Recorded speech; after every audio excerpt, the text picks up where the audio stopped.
episode of the Beard of Truth. We got episode 32 with Joe. He's a Beardsman and ex-TBS General. So, why don't you give a quick little introduction before we get started? I'm Joe, ex-TBS General. I was the General of the Northeast Clan. I joined TBS, I'm going to go with sort of May 2020, became the Northeast Clan General by August and made my, grand departure at the beginning of January. I've been growing a beard since I was about 21. I'm now 30 next month. So cool, nice. Good few 9 years at least. Yeah, that's awesome. Thanks. Yeah. What are some of your favorite things to do in your free time? Well, primarily I'm a tablet weaver. Cool. So that's an ancient Viking craft Mm-hmm. that they used for like belts, for bags, to decorate the linings of their tunics and things like that. Showed status. I used to do that through reenactment, which I no longer do, but I've carried on the craft. So that I've been doing that most of today, to be fair. Mm-hmm. That's awesome. How did you get into that? Like, what kind of made you want to start doing like basket weaving? When I think it was just actually around the time that I started growing my beard. So I was 21. Cool. Quite young and impressionable. And I actually started watching the Vikings series. Mm-hmm. Yep. When it first came on. And I thought, I'm going to look into sort of Norse paganism because I've never really read into it. Mm-hmm. Went into it, got very, very much to the point where I am actually a practicing pagan now. Okay. And I sort of went, I want to live more Viking in my life. And that took me on to Viking reenactment. And then when I met who is now my wife, she said that she wanted to have a go and join the group. So I was like, right, well, I'm going to make her something. Cool. to wear, something to actually welcome her into the hobby. And I sort of looked online and came across tablet weaving and thought, yeah, I'll give it a go. And I hit the bug and I've been doing it for 4 years. Cool. Awesome. Yeah. If you could go back to the Viking era and meet any famous historical Viking, who would it be? Does all of them count? All of them. Yep, that works. I don't know. I think it's difficult. Mm-hmm. I'd want to say because there are some people that say he's not real, but I'd say Ivar the Boneless. Yep. Yeah, good one. Based on the Viking series, he was somebody that very much I sort of related to a lot. He was always very much trying to prove himself, and he was very much rejected from society, and I get that. Mm-hmm. Felt that way myself in quite a lot, until very recently, actually. So I'd say Ivar the Boneless, also to find out whether he was real, and to find out why they called him the Boneless. Mm-hmm. Yep. Yeah, it's definitely a good one. Definitely probably my second favorite character in Viking mythology and in the show. But then obviously, meeting Bjorn Ironside or Ragnar Lothbrok would obviously be super awesome. But yeah, I really do like Ivar the Boneless for sure. Have you finished watching the second half of season 6 yet? Yeah, I have. Okay, no spoilers because I haven't yet.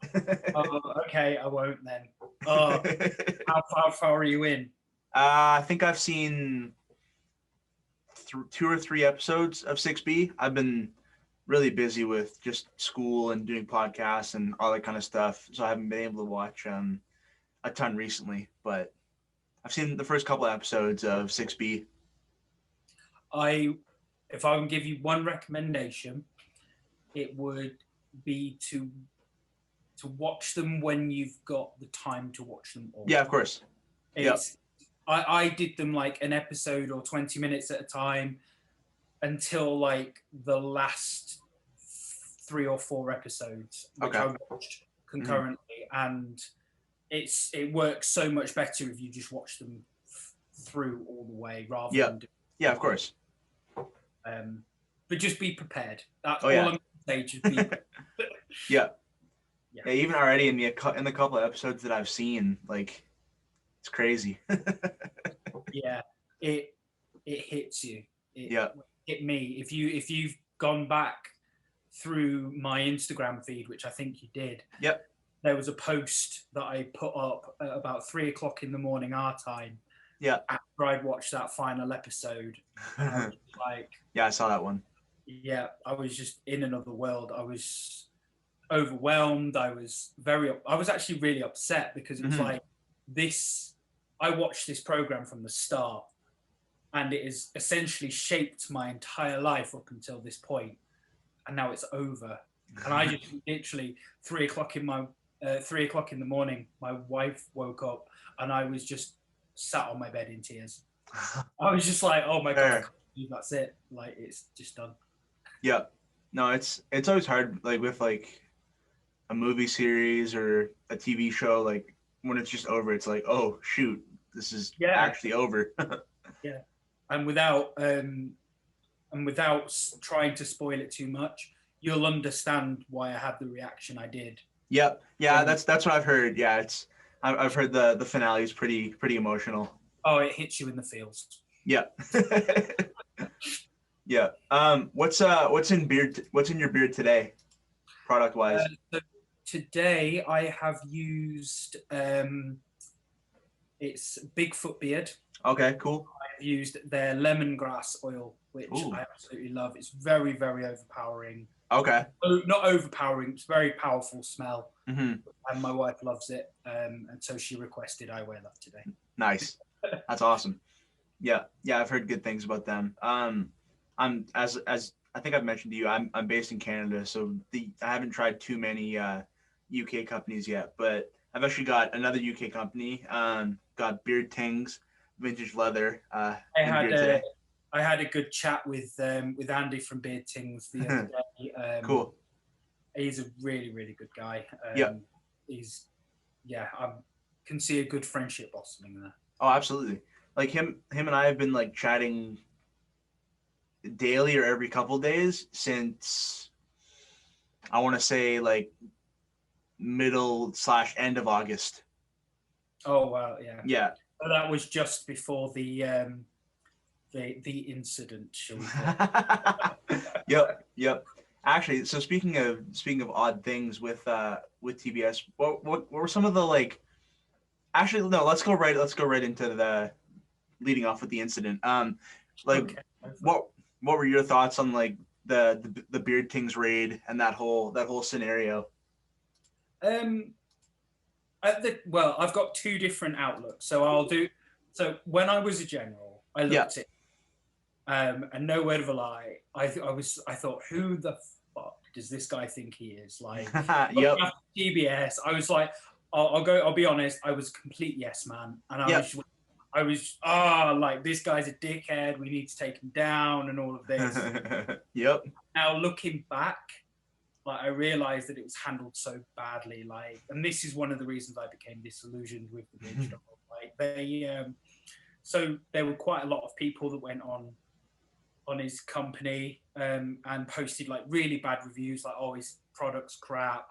I ordered some stuff and I wanted I sent it back because it was wrong, and he never gave me a refund, to find out that he never actually he hadn't launched at the time. He didn't launch till November 27th. So like, learning what I've learned since, I was like, oh my God, like, but I mean, it seriously triggered so much hate throughout the leadership. Like, obviously I sent you the recording, and it was just like they were just constantly bashing you and him just all the time, and it was just like, oh yeah, we need to be so positive, but Jordan's a dickhead, and it was like, exactly. But no, it seriously, like, it triggered something, but it actually did change the way that TBS operated, because For sure. they after that they stopped doing raids. Yep. They realized. Yep. That, So I've been told. yeah, well, they actually said, like, well, we're just making them famous. They're getting loads of traffic through their sites and stuff. So people are now going to do it in order to get us to raid them. Yep. But yeah, I think it shook them up a little bit. I don't think they were expecting, like, they get people using their imagery, but I don't think they were expecting so much of an attack. Well, it wasn't even an attack. No, it was one meme, and then they escalated, and then Andy and I came back, because I was right alongside Andy there, because like even like still like that day, like that night, I got booted out of the program. But yeah, I remember that being discussed in the leadership chats. Oh, you do? Yeah, well, I didn't know who you were at the time, so Okay. I'd sort of come on after work. Yeah. And I was working 16-hour shifts, so Yeah. I'd come on, and then there was just like, your name just kept popping up, and I'm like, I don't know who this is, like. And then they were like, oh, he's been booted from the program. I'm like, cool. Like, I don't know who it is. Damn right I did.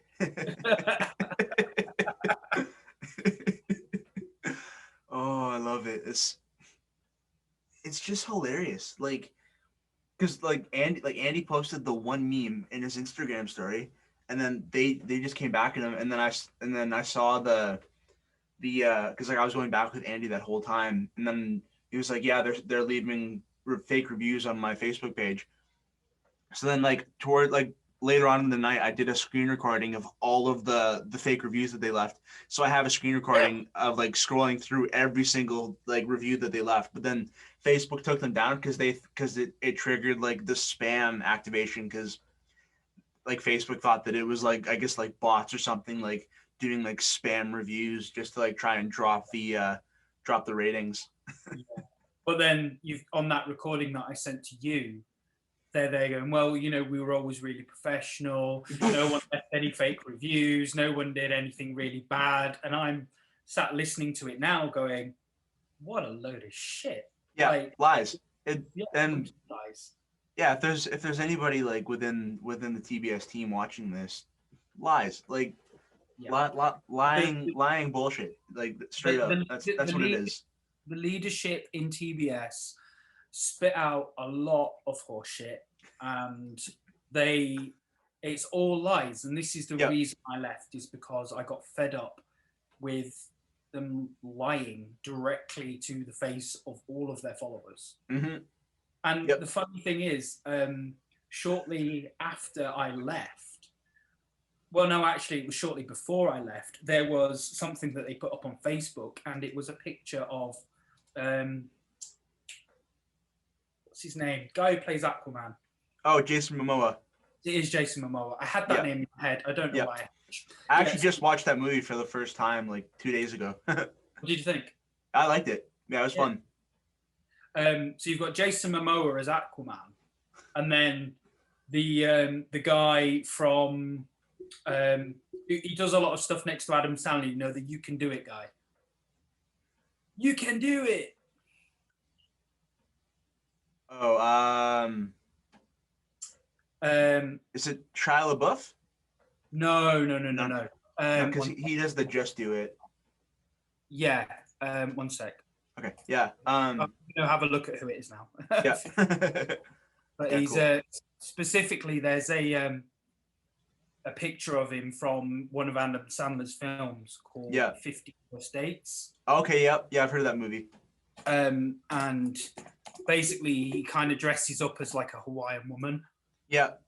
Oh, I've heard about this. Yep. Yeah. I heard about this photo. so it's this picture. Can I share my screen with you? Yeah, you can. Yep. One sec. So I want this one. Yep. This guy. So they've sort of done Jason Momoa as Aquaman, next Bob Schneider. Yep. Dressed up like this, and they've put the Beard Struggle products, and then every other beard company. Yeah, I did see that one. Just like, how hypocritical is it that you kick off when somebody does it to you, but then you're doing it to everyone in one single meme? Yep. Yeah, I think somebody sent it to me, or somebody was talking about it.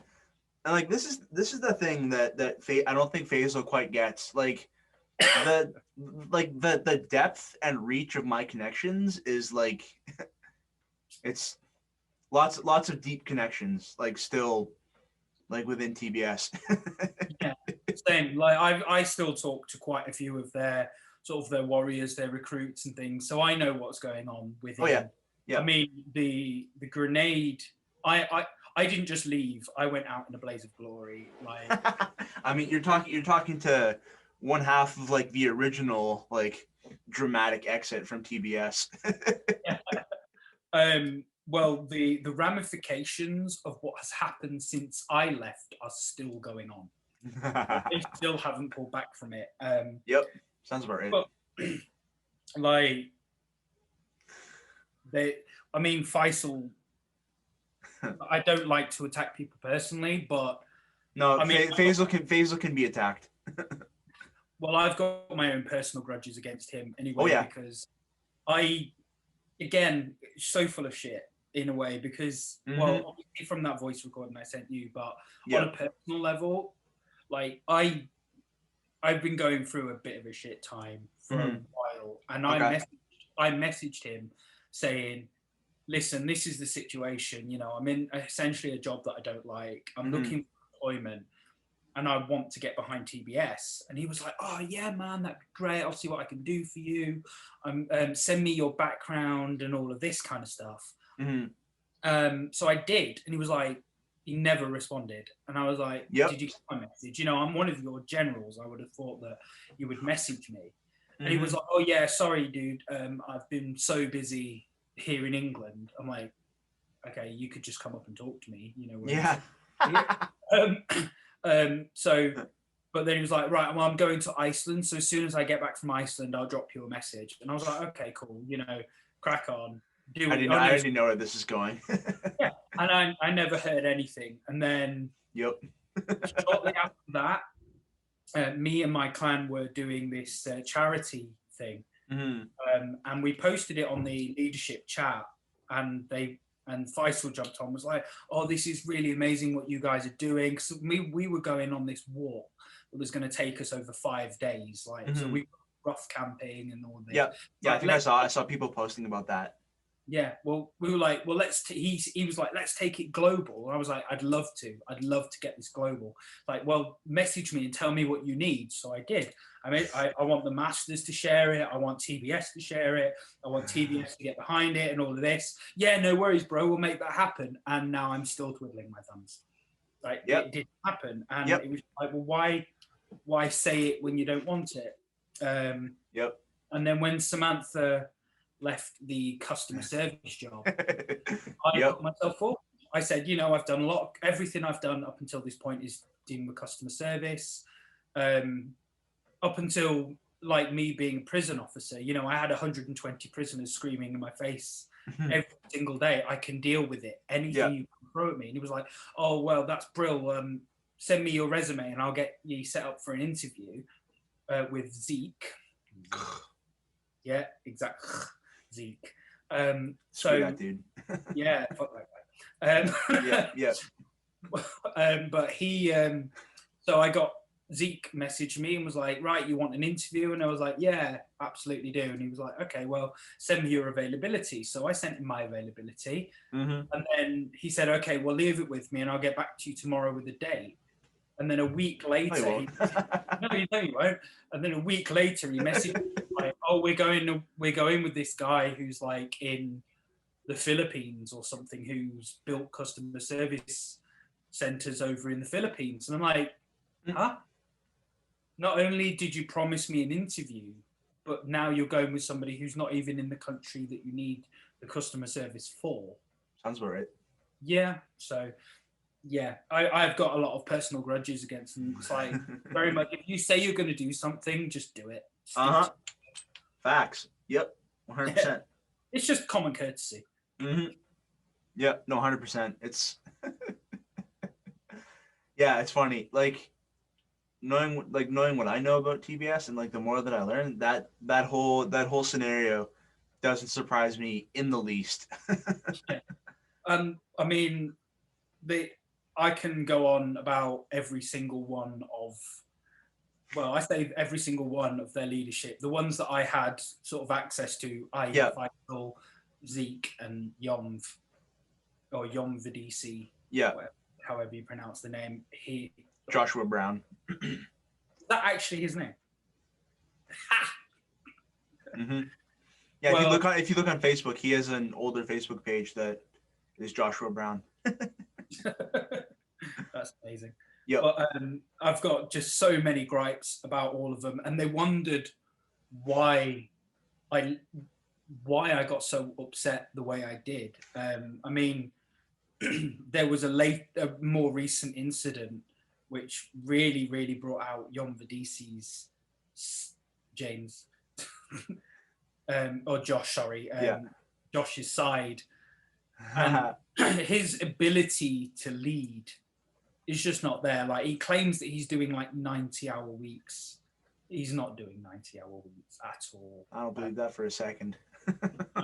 Well, the thing is, if you look at his Instagram, like, he's constantly driving with his phone out the window, and it's like, you're not doing 90 hours a week. Like, you're stood behind a microphone singing. You're not working. For him to be able to be doing these long weeks as he says that he's doing, then he wouldn't be doing all the things that he's doing on Instagram. He just wouldn't have the time to do it, so he's full of it. Yeah. Oh yeah. No, that's the whole entirety of TBS. They're just full of shit. Yeah, pretty much. Well, it's a pyramid scheme at the end of the day. That's how what their affiliate program is. You know, they get us to, or got us to put their products out and with the codes, but then their ultimate aim was, 10,000 affiliates. It's purely because they know that they were ongoing customers. Yeah, exactly. And I even tested this. Like, when you if you even go on the website, and start to put in your information, they'll send you another discount code via email, within 24 hours. And it's like, but if I'm going on to use somebody that I know's discount, why are you sending me another discount? And it's just free marketing, and then they swoop in with their own discounts that they don't have to give commission to as many TBS guys, as many of the brand Vikings. Yeah, 100%. Yeah. And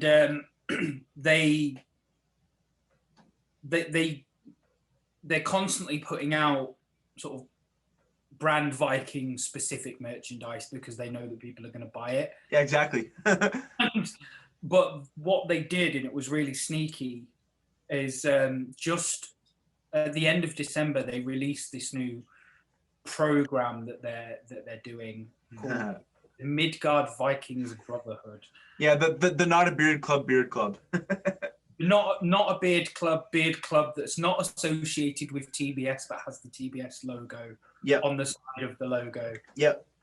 That's still run by TBS in order to get more people using TBS.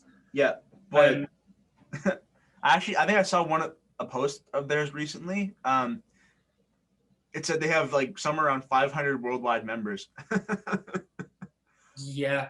And it's but don't you have 10,000 plus ambassadors that a lot of them should theoretically be part of that? That doesn't add up. Yeah.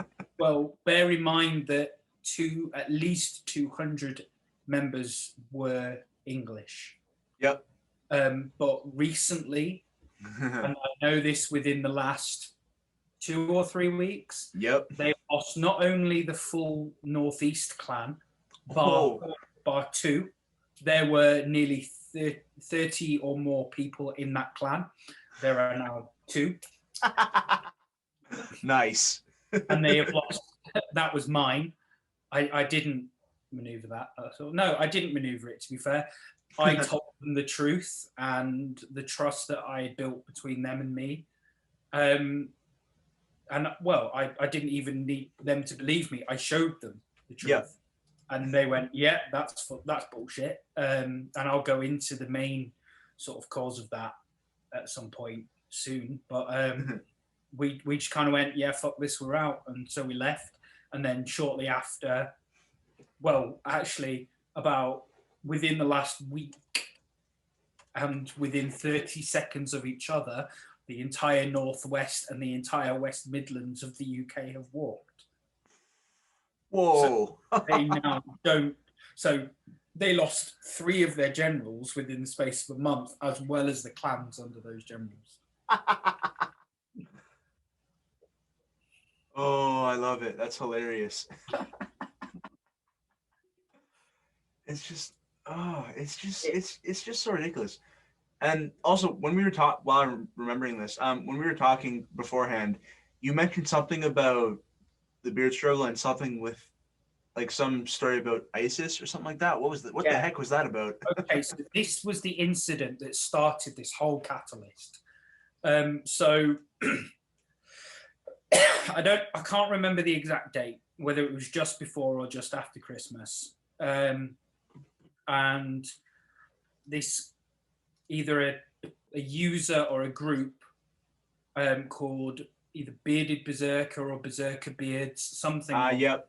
Yeah, had gone on and they had thrown up this picture of ISIS, and on the ISIS flag, they had put the Beard Struggle logo. That probably caused some chaos within the leadership team, I'm guessing. 100%. But not only that, but it caused a lot of chaos within a lot of the members of the clans, because we're talking about ex-veterans or veterans of those wars. The people that fought against ISIS are now being associated with them, even if only in jest. But I think I heard about this. Now that I'm like thinking back, I think I remember hearing about that happening. And it wasn't good. I mean, one guy in my clan, I don't think he'll mind me saying, he's a veteran and he went off the rails. Like, we're talking PTSD that they're rightfully so. Yeah. I mean, he disappeared for hours. We, as a clan, were basically driving around in our cars, making sure that he wasn't doing something stupid, because this had upset him so much. Yeah. And as a general, I reached out to Jon Van Zeek and I said, look, this has happened. One of my guys has disappeared because of this. In order for us to help with this, we need to be able to tell them what's happening, what action you as a company are taking to combat this. And the response that we got was, we're not fighting fire with fire. And that did not go over well. Yeah, no kidding. So that was the moment where we realized that no matter what, the leadership and the company aren't going to look out for its members. No. So that's where we said, pretty much, fuck this, we're out. Yep. But at the end of the day, they go on and they put all of their generals through a leadership program run by Zeke. Yep. The Wolfpack method. And he talks and he preaches about this thing called servant leadership, where the people underneath you are not there to serve you. You are, as a leader, are there to serve them and make them the best that they can be. That's so far from what TBS is. Yeah, well, that's it. You know, they're preaching this servant leadership, but when one of the people that they are leading, i.e. me, reached out to them and said, look, this is happening and I really need your help here, they told me to go fuck myself in no uncertain terms. But then when I left, I actually then it's a problem. Well, when I left, I gave this is one of the reasons. Like, you didn't say, like, you didn't handle this properly. I reached out to you and this happened, and where the fuck were you? And they were like, well, if you would have reached out to us, we would have helped you. I was like, I did reach out to you. Look back on the conversations, because it's all there in black and white. Yep. I reached out to you, you ignored me, and I've actually got a message on my phone from Yom going, "Oh yeah, my bad."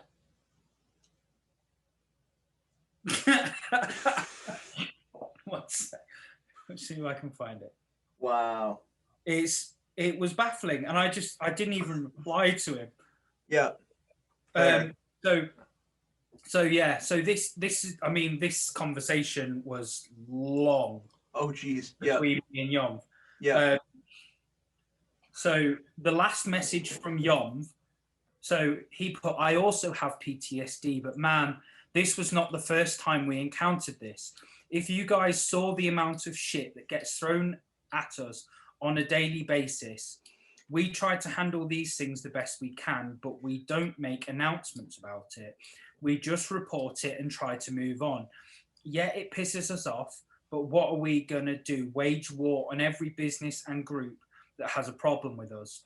I don't even know this was such a huge deal for you guys until today. All of this has totally blindsided me. If it was boiling up this bad, why didn't you ever reach out to me?" My message, I did on Slack when I posted on the day about how it was affecting my guys. The response I got was essentially what was posted on Discord, and it didn't help. Yep. Had someone have said it's been reported to the authorities, that would have helped, but instead we got told to ignore it. They, meaning the Northeast clan, gave it some time to see if anything else came out, and today my guys decided to walk. And he put, "Yeah, I don't know, man, my bad."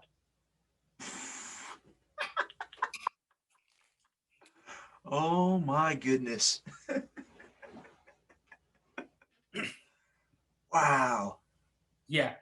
But I pointed out the fact, one of the other things as well is that, again, the lies that came out of the leadership, like they weren't even honest to the generals. So yep, sounds about right.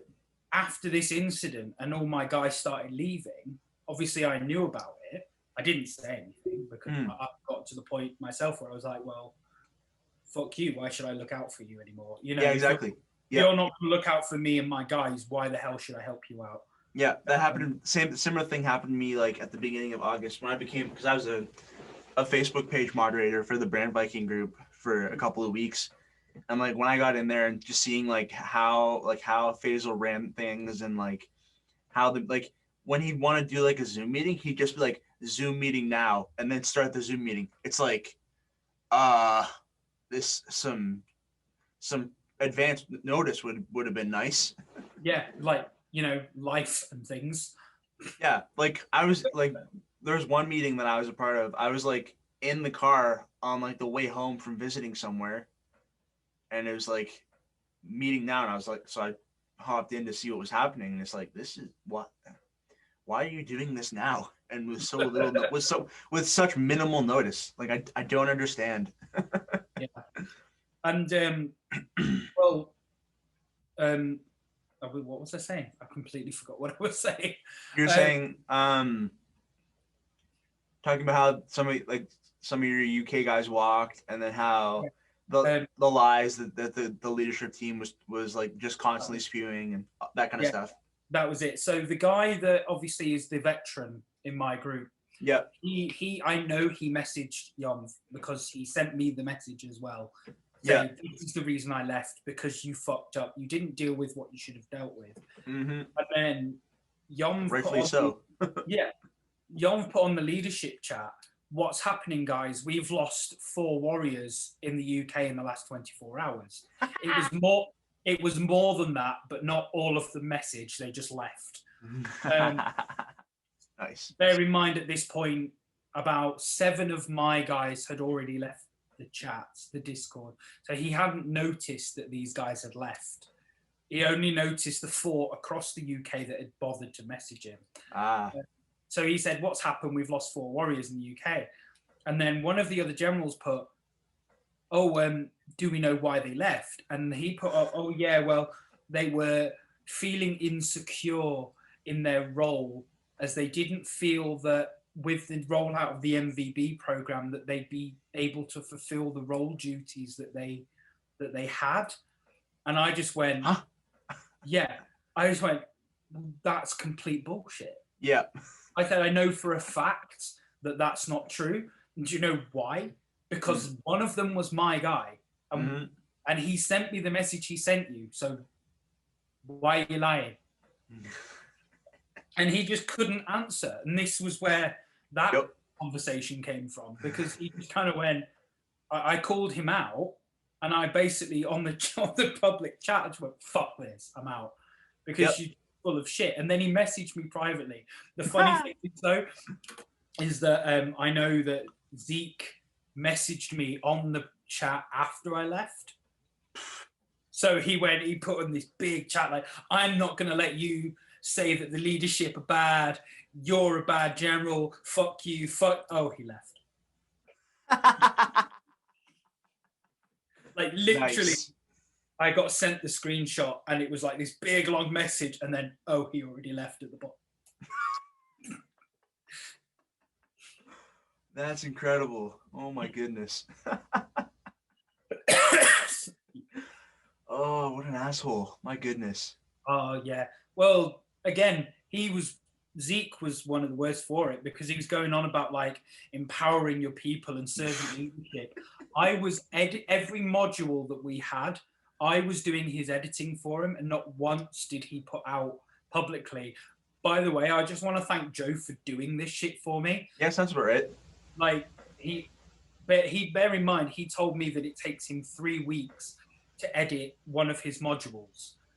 Obviously, I'm a trained professional editor, so it took me less than 3 hours. Wait, so what does the editing process look like for those modules? Like, how much editing do you have to do? Not much. So he would kind of say, oh yeah, well, somebody made this comment and I want you to take that out. Because like one of the warlords kind of had a bit of a subtle dig at one of his guys, so I want you to take that out because it makes us look bad.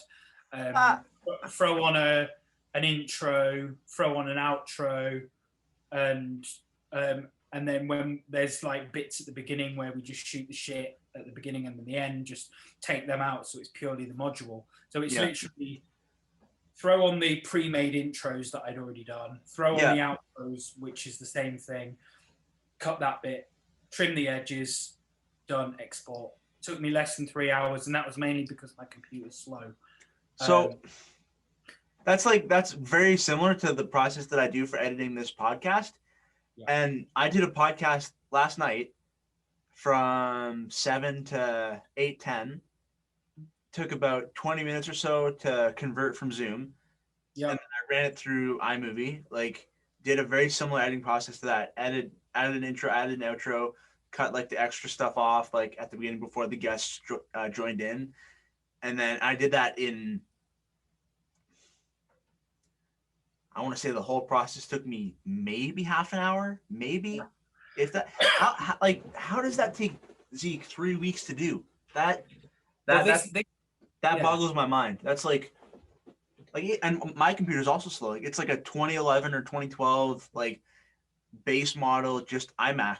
Like, and it's horribly slow. But yeah, I can get it done in like the whole. I can get a podcast and get it all edited within like a couple hours.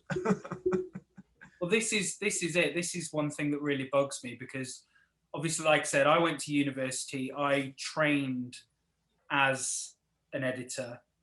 I ran my own business, doing it professionally for a while, and like I actually went and downloaded like pre-made things to use. So I'll share my screen in a second, and I'll show you what I actually made for him specifically, so that he could use it on his videos. And the fact is that I didn't even get any credit for it, and that's what bugs me. Yeah, sounds about right. Can you see this? Yep. So this was sent to me this day. Yep. Because this is one that Vinny made. Okay. Yep. And this is what I did for him.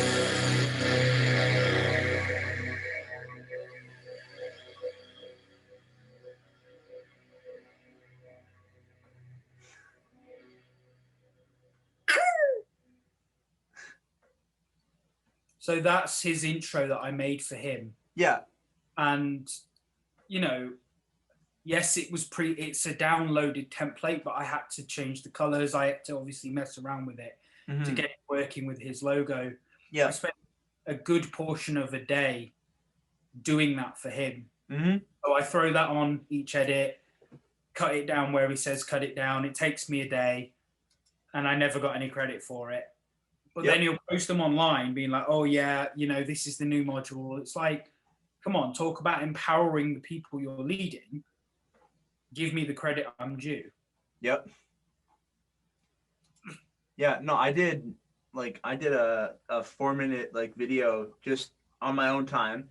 It took me like almost 3 months to do. And it's like 4-minute video. I had like a 4-person crew, like, yeah, working on this project since May 25th. I posted it like in like July or like beginning of August. I'll play a little bit here. And they posted on their page, and I think they just put like made by Brand Viking at Jordan Canton on TLT, and then like tag me, like post, like put my like profile name in like the bottom of the video, and it's like let's make sure I'm sharing sound here. Share sound. Yeah.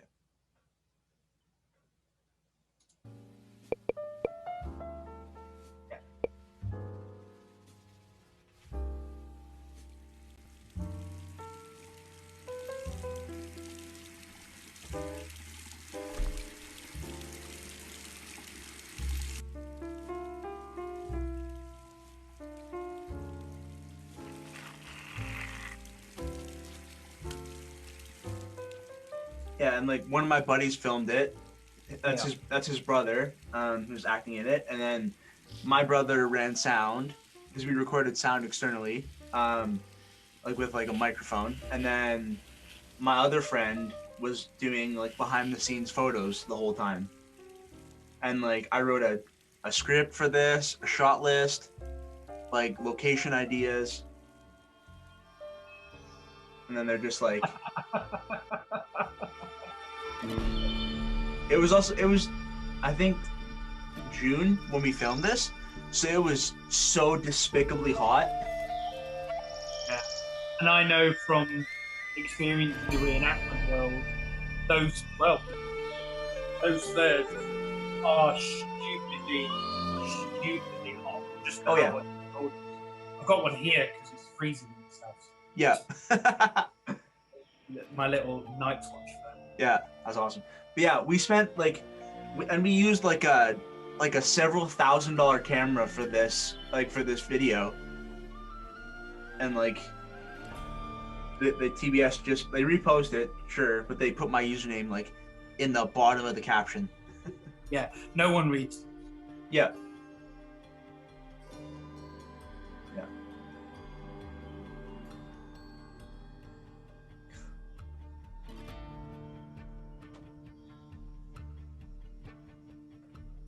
But yeah, I won't play the whole thing, but yeah, like that literally took us almost 3 months to make.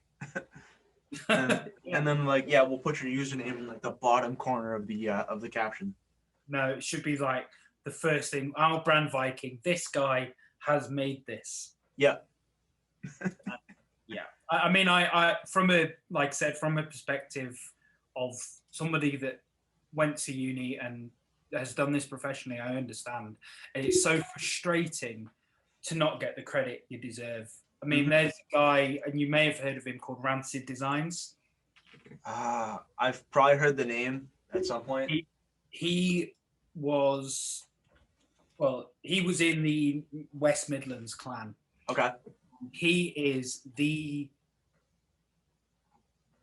god of graphic design. Let's just put it that way. He when they put out this logo challenge where all the clans had to make their own logos and things, Rancid did. Well, he's called Mark, but we call him Rancid. He did, I think, the logos for at least 3 or 4 of the different clans in the UK, mine included. Yeah, and it's actually might have a. an example of some of his work, but TBS were asking him to do all sorts of different stuff, and they weren't paying him for it. They weren't giving him credit. Yeah, sounds about right. So this is, I'll share my screen, 1 second. So this is an example of one that he did. Oh, that's cool. Yeah, so it's supposed to be the White Rose of the North, obviously with the TBS axes and obviously the Northeast AETT General. Yeah. So that was the that was my version of it. So that was mine as a general. Yeah, and that's cool. He had this is. Can you see this black one? This white one? No. I think you have to stop sharing screen and then share the other screen with the yeah, it's a bit of a finicky process. Oh yeah. Oh, that's cool. So that's the generic one that he did. Yeah. And that was literally, I did a very, very brief sketch and he went on and did that in like a day. Yeah. And he created like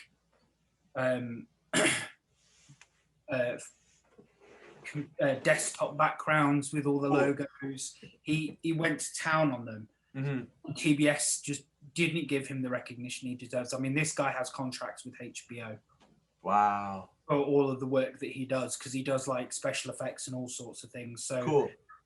And they just did, you know, they didn't see him as the asset he was, and now he's taken all the logos with him because he went, well, you've not paid me, and I have all the licenses. So yeah, of course, yeah, as you should, and that's the thing that's like, well, there's a lot of things that are despicable about TBS. That's definitely one of them. Like you're using all this, like that guy who did all those logos, and then like my video that I spent almost 3 months working on, and you're just like not giving us or barely giving us any credit for like tons of work, and then we're bringing in sales for you. Like from a business side, it's a smart way to make a ton of money, but just from like a moral and like as like a decent, like being a decent person type of like side of it, it's absolutely despicable. Like exactly. And you know, I mean, look at me, like I said, and I don't know if I've mentioned that I trained professionally as an editor. Yeah. A few times. But yeah, you know, they put out these video challenges that they were supposed to be doing once a month. My clan, as with me as the editor, we won 3 back-to-back video challenges. Wow. And every single time they went, oh, wow, the editing's really good on that. Who did the editing? I did the editing. Oh, funnily enough, I'm trying to become an editor for TBS. You know, yeah. Back-to-back challenges. I've come to you directly. I've done it professionally. Am I ringing any bells here? Yeah. Like, take some of the weight off Vinny. Like, yeah. Well, this is the reason that Vinny has now had to step down as warlord. Yeah. Because they're putting so much work on him that they can't. Yeah. And Vinny, like I as a general, I didn't see a lot of Vinny. Yeah. And that's not his fault. No, he's just so busy behind the scenes. Yeah, 100%. And yeah. You know, he does the music, he does the editing, and then he does his own music, and then they wanted him to be warlord on top of that. It's not realistic, and no. it's not fair. Vinny had to step down for something that they messed up. Like, yep. You know, they had the opportunity to enlist another editor, somebody who is in the same country as Vinny anyway. You know, it would have been easy enough for us to figure out how to work together to actually take the weight off of him. You know, I love editing. I was pulling 23 hours when I was running my own business. I was doing 23 hours at a time in an edit suite without even blinking. Yep. Right? It's second nature. Yep. Like yeah, 100%. Yeah, that's awesome. Yeah, no, I love editing. I actually just got accepted to a because right now I'm in a business marketing program in college, and I'm in my last semester. And that just today I got accepted into a video production program at another school for the fall, and that's another 2-year program. That's awesome. Yeah. A video production at university was one of the best things that I've ever done. Like, I've got so many skills that come out of it, and although I'm not doing it professionally anymore, it's given me this. It's almost like a hobby, because I've got of course. I've got guys now that I know from the TBS clans that are in operatic societies, people that create music, and we're coming together to create things ourselves now outside. That's awesome. TBS. Yeah, there you go. So you never know where it can lead. So it's always a good thing to have. 100%. Well, I never thought I'd be doing a podcast, but that started when I was part of TBS, because I had actually the I don't know if you know the Canadian warlord Scott. Yes, I've met Scott very briefly on the meeting. So him and I co-hosted a podcast together from I want to say June until the end of July, when he just decided to randomly block me everywhere out of the blue. But yeah, we did, like, we had episodes with, like, I'll pull up the channel here so I can show you some of the guests that we had on. But it was a ton of fun, and like, my slow computer. Gotta love it. Yeah, oh, it's great. Well, this one I bought when I started my business back in 2014. Oh yeah. Yeah, there you go. All right, hold that. Videos.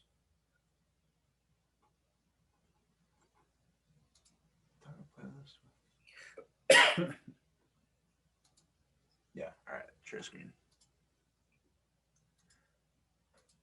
Yeah, so this channel is obviously, it still exists. You can go back and watch these videos, but there's obviously nothing being uploaded to it. But I had, like, South Carolina General, former New York General, bald and bearded. Yeah.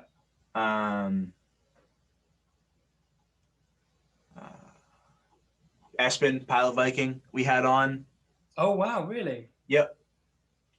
Yeah, over 2 hours long, that episode. Scottish General. Yep. He's just recently walked away. Callum has. Yeah, Callum stepped down. Oh, I didn't know that. Yeah. Interesting. Shortly after I did, actually. Wow. Yeah, and then we had Vinny on. We had Thor. Thor was on. Dean. Do you know what? I will give Thor his props. Like, I messaged him personally. Yep. Instagram, and he was so helpful in, like, with me on Instagram, like, helping yeah, of course, up as a professional account and things. So yeah, I do love Thor. Yeah. Thor and Espen, I still follow both of them. I'm pretty sure.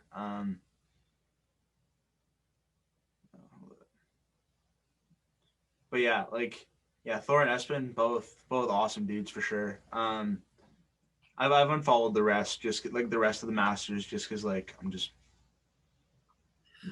One of the main things I've kind of got rid of pretty much anybody that popped up as TBS on my Instagram. I got rid of, because Same. It's just so much negativity and just bullshit. Agreed. Yeah, and then we had Mitch, the former UK Northern General. He's since left. Phil. Well, I became a general because he left. Ah, okay. Yeah, like, tons of different guys from TBS. Pablo Escobar-Bell, who's the Florida General. Yeah, like, so Callum's since left. I hadn't heard that. That's crazy. Yeah, he left. I don't know why.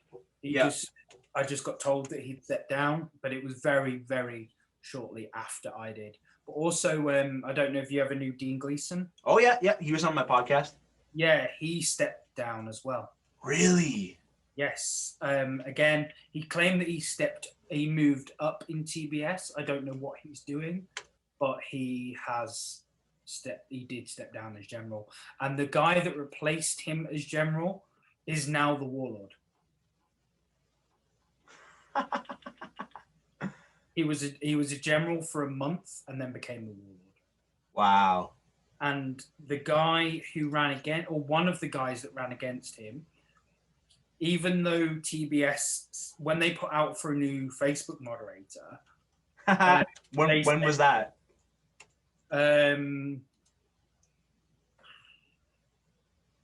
It was October, November time, I think. Okay, yeah, because they initially put out a round of like looking for more moderators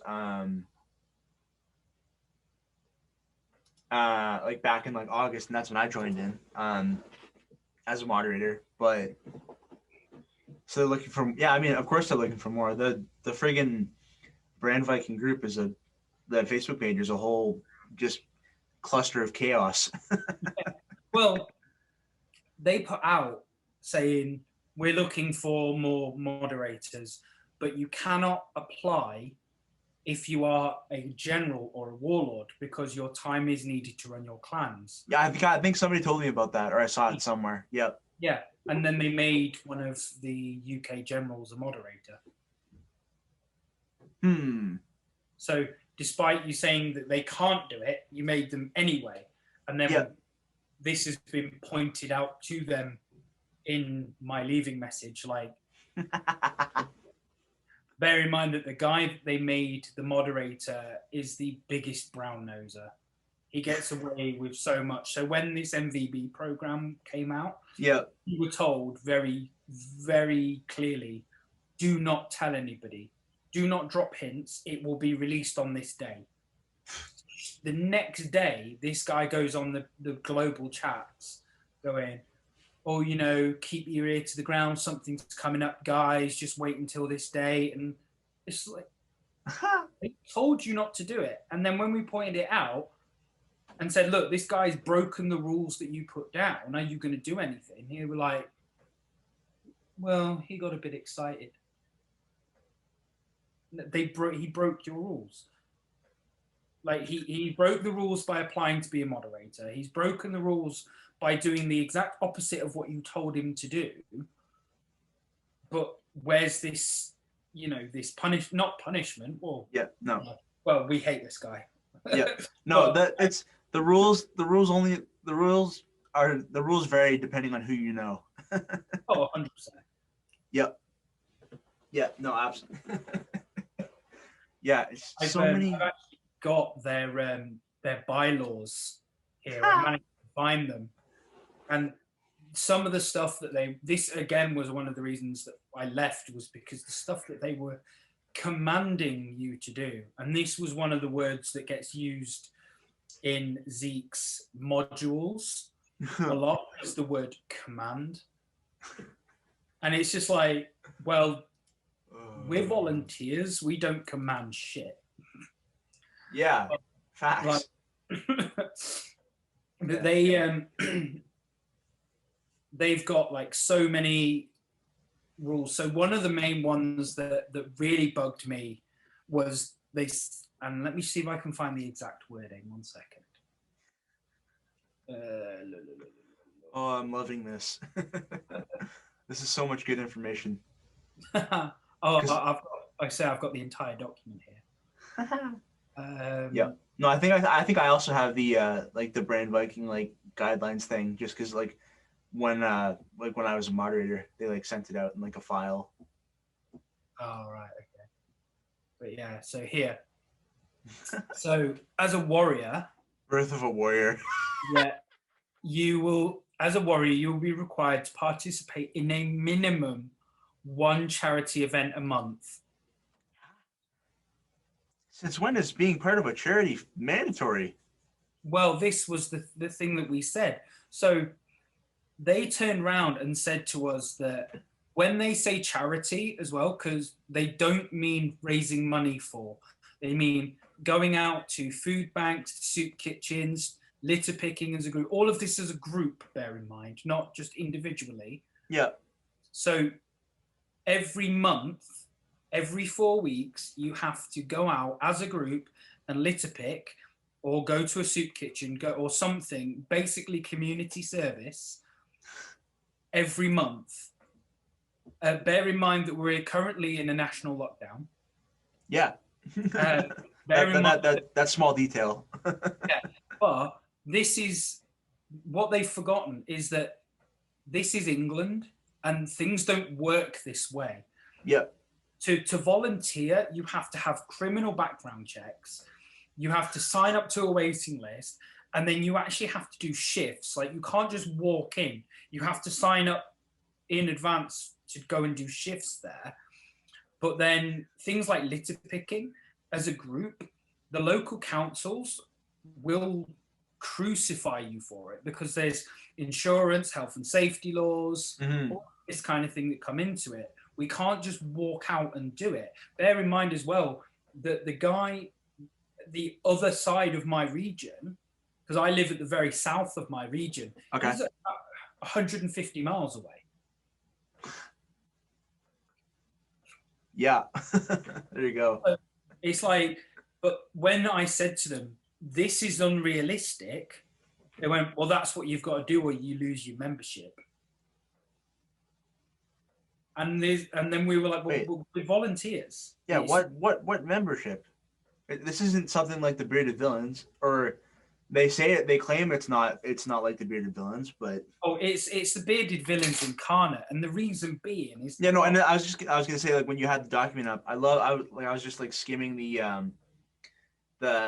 titles. Like, I love that it's carbon copy Bearded Villains, and I'm fairly certain that's because Zeke was part of BB, then left, and then is like, let's do something not identical but identical.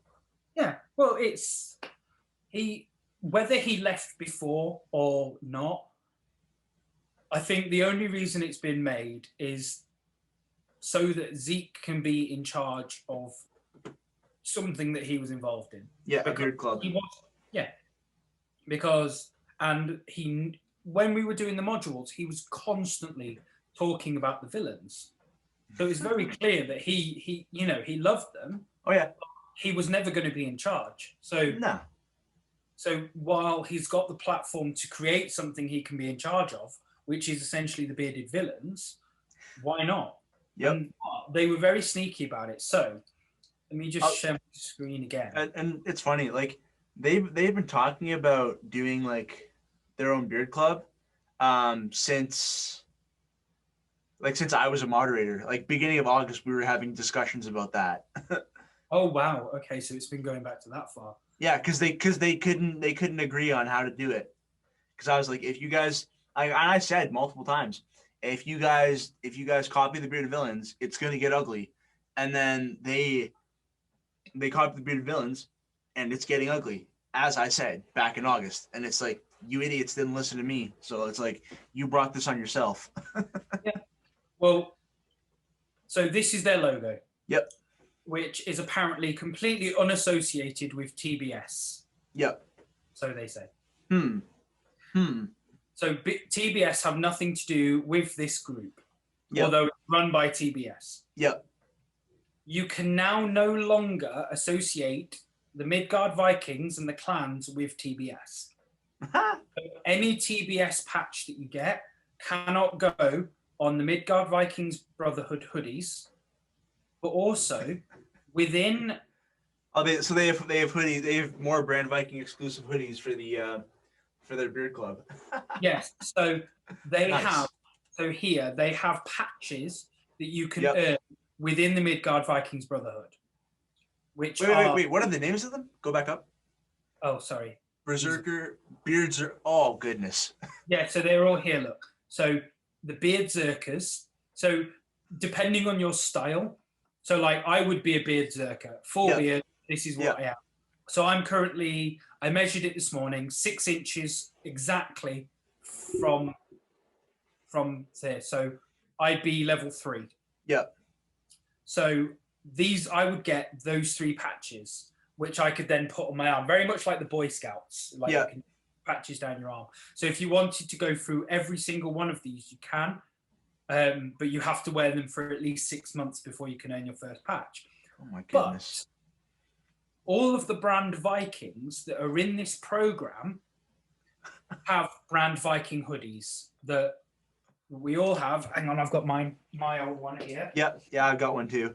Yeah, so this is this is currently my dog's pillow.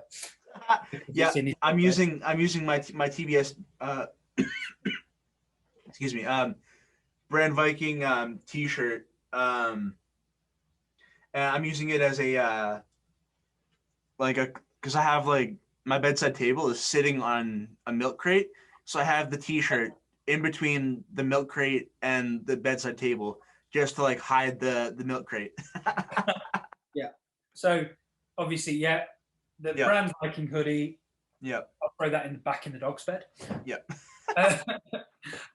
So you can't put these patches onto that hoodie. So you have to buy the MVB hoodie in order to put the patches on. They of won't. Course. Yeah. Whereas they won't. If you're going to give if you join a motorcycle club, which is what they are also trying to emulate. Yep. They give you a cut when you are a prospect. Yep. And then any patches you earn go on that cut, and they tell you where to put them. They're going, well, no, you can't put them on your TBS hoodie. Oh, okay, so you're going to give us hoodies to wear because we've spent, £40 on a hoodie. Yep. No, you'll have to buy the new one.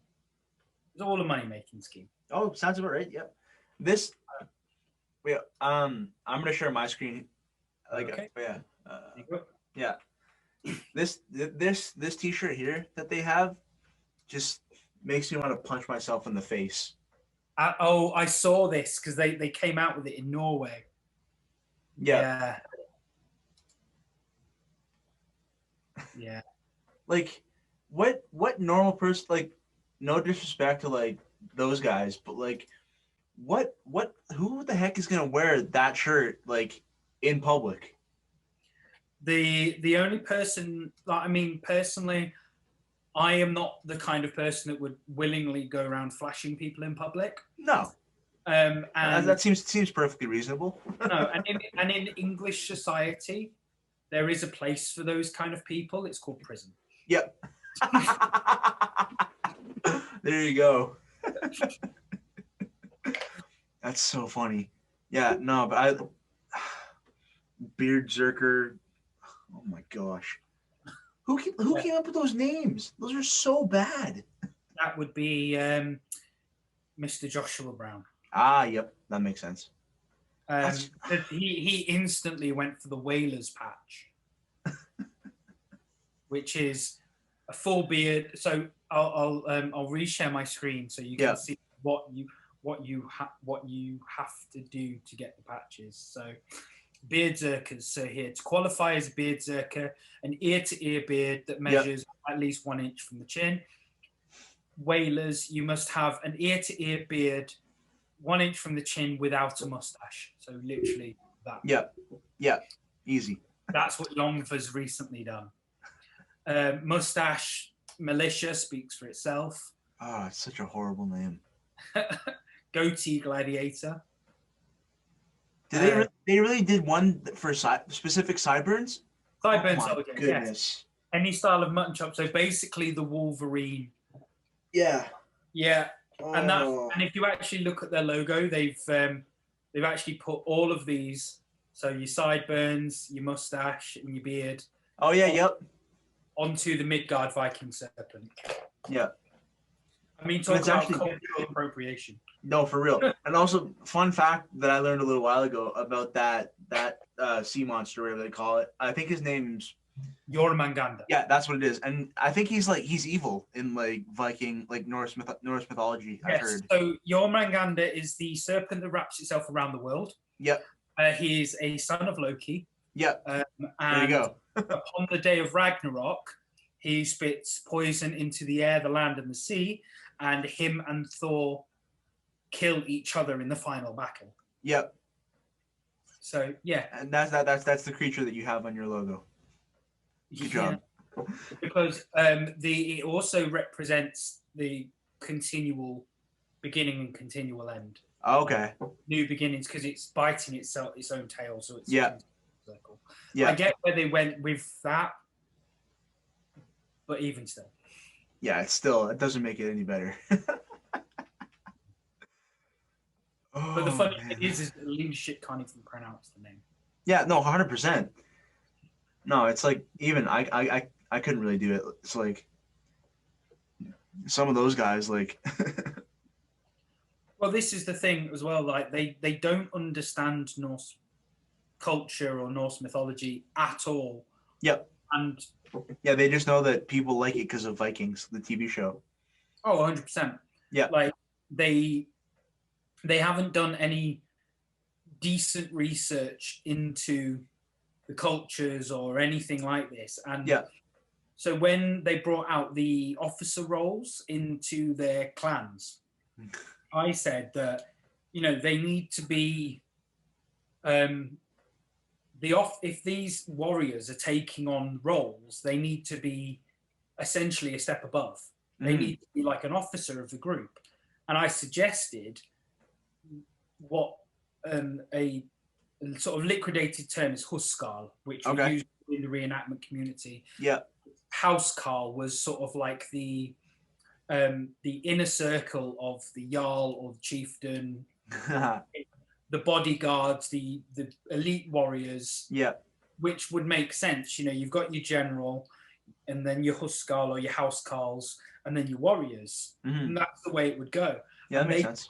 They completely shut this idea down. Of course they did. But then when you go, I was waiting for the but. Yeah, you go into this, and all of a sudden, when they release, where is it?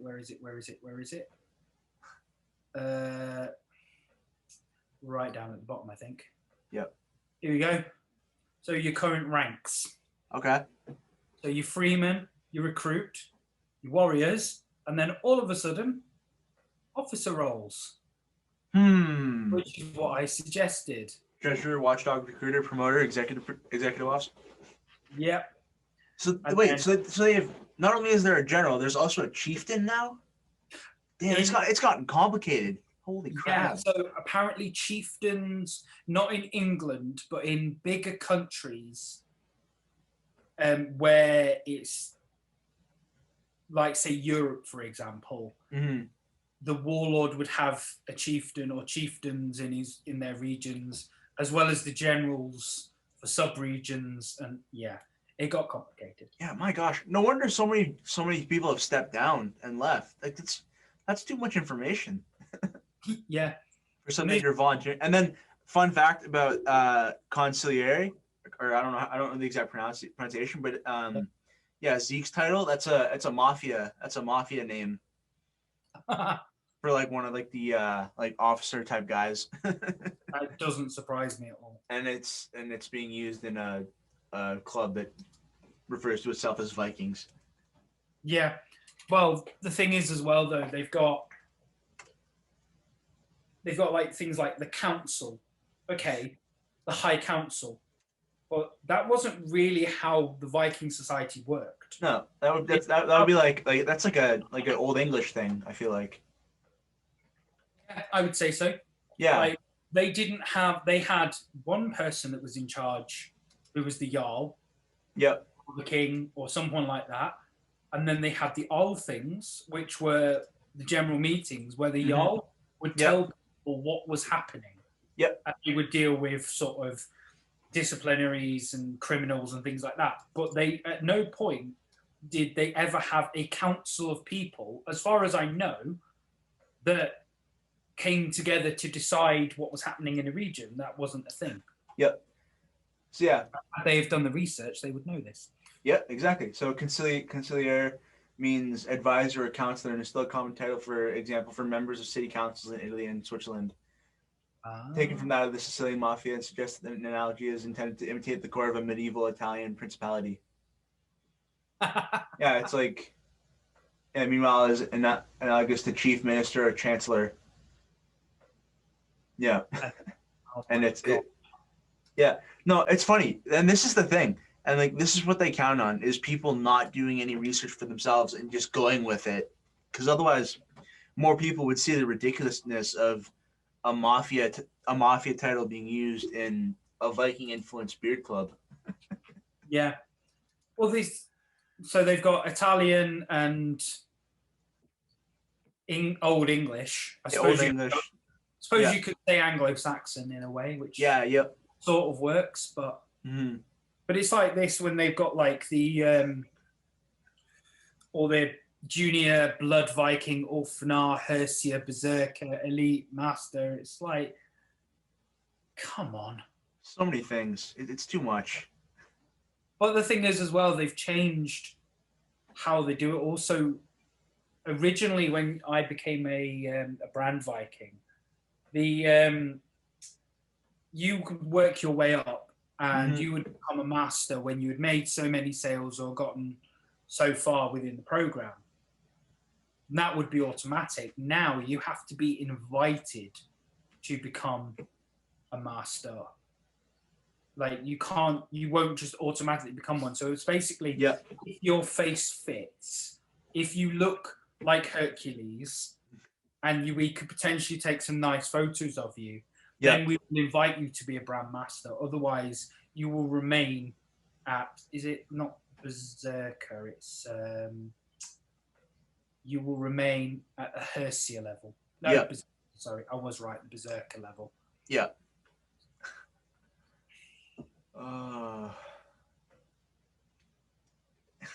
It's just, it's funny. Like the deeper you go and the more you look into it, the more just like almost impossible to believe it becomes. Like just the whole organization, the whole their groups, like it's just all it just becomes too much to just like think about it. It just like hurts your brain, and it's like well, some of the guys that I was speaking to, like some of the warriors, some of the old recruits and things, have told me about what's happened since I've left. And obviously they're trying to run everything by these MVB guidelines and MVB rules and things. And obviously when I left a gaping hole in the UK. You know, there was an entire North region was just gone. And they never replaced me. They couldn't replace me because the only two guys that were left in that group were recruits. They couldn't promote them to general because they hadn't been warriors. So they just did nothing. So it was dead. Yeah, it was. But then when Vinny stepped down as warlord, they panicked and they said, right, well, we need to establish a warlord quick because we've got no one running the UK at this point. So they very quickly jumped on and they started allowing the generals to put themselves forward for warlord. And nice. Yeah, of course. But I'm just going to share my screen with you again. Oh, I'm excited. More Would things. you do me a favor and just read that highlighted portion out for me? Oh. For a warlord to be elected, there must be a general in place for each state, territory, or province.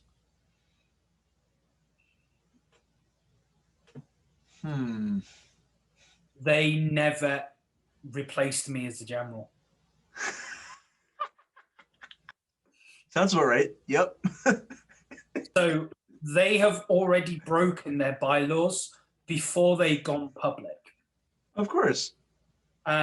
So it also states an election will be held once these requirements are met. Each general that resides in that region will be allowed to run for warlord. And then this one, the position will be claimed by a 3/4 vote of the AETT officers.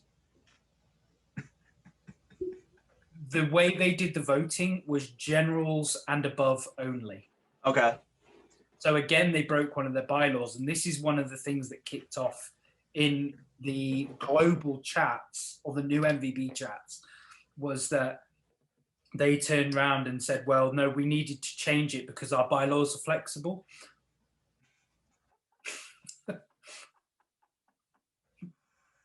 The chieftain will serve a term of 2 years. Damn. I pity the fool that stays within TBS for 2 years dealing with all this. Yeah.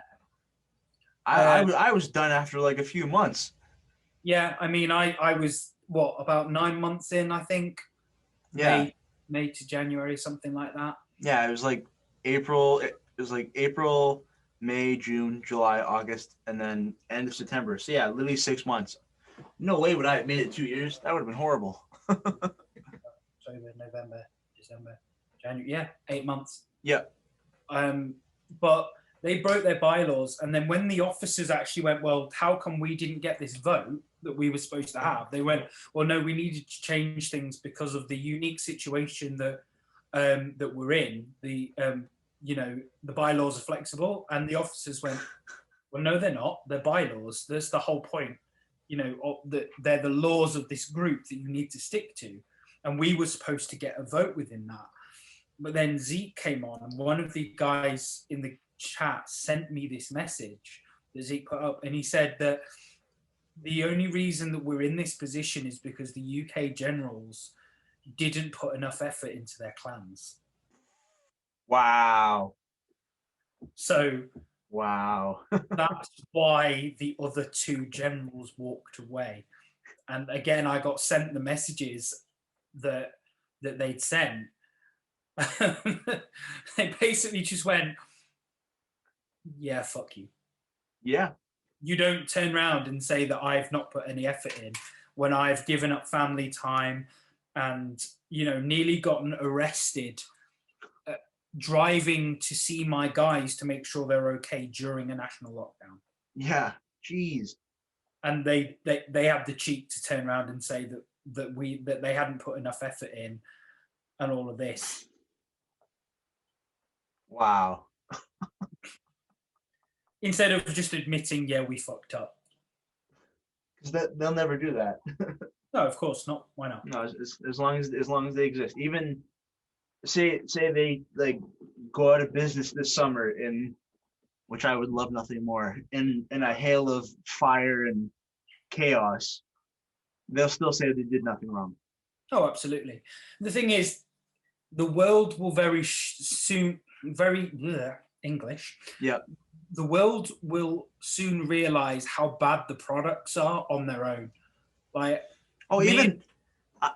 I've noticed it, like, since trying so many, because I've tried 30 different companies at this point, and then like I talked one of my buddies who was part of the New York clan. Like he said, yeah, I went back to TBS like after trying some other companies for a bit just to like clear some space on my shelf, and he said my beard's never felt worse.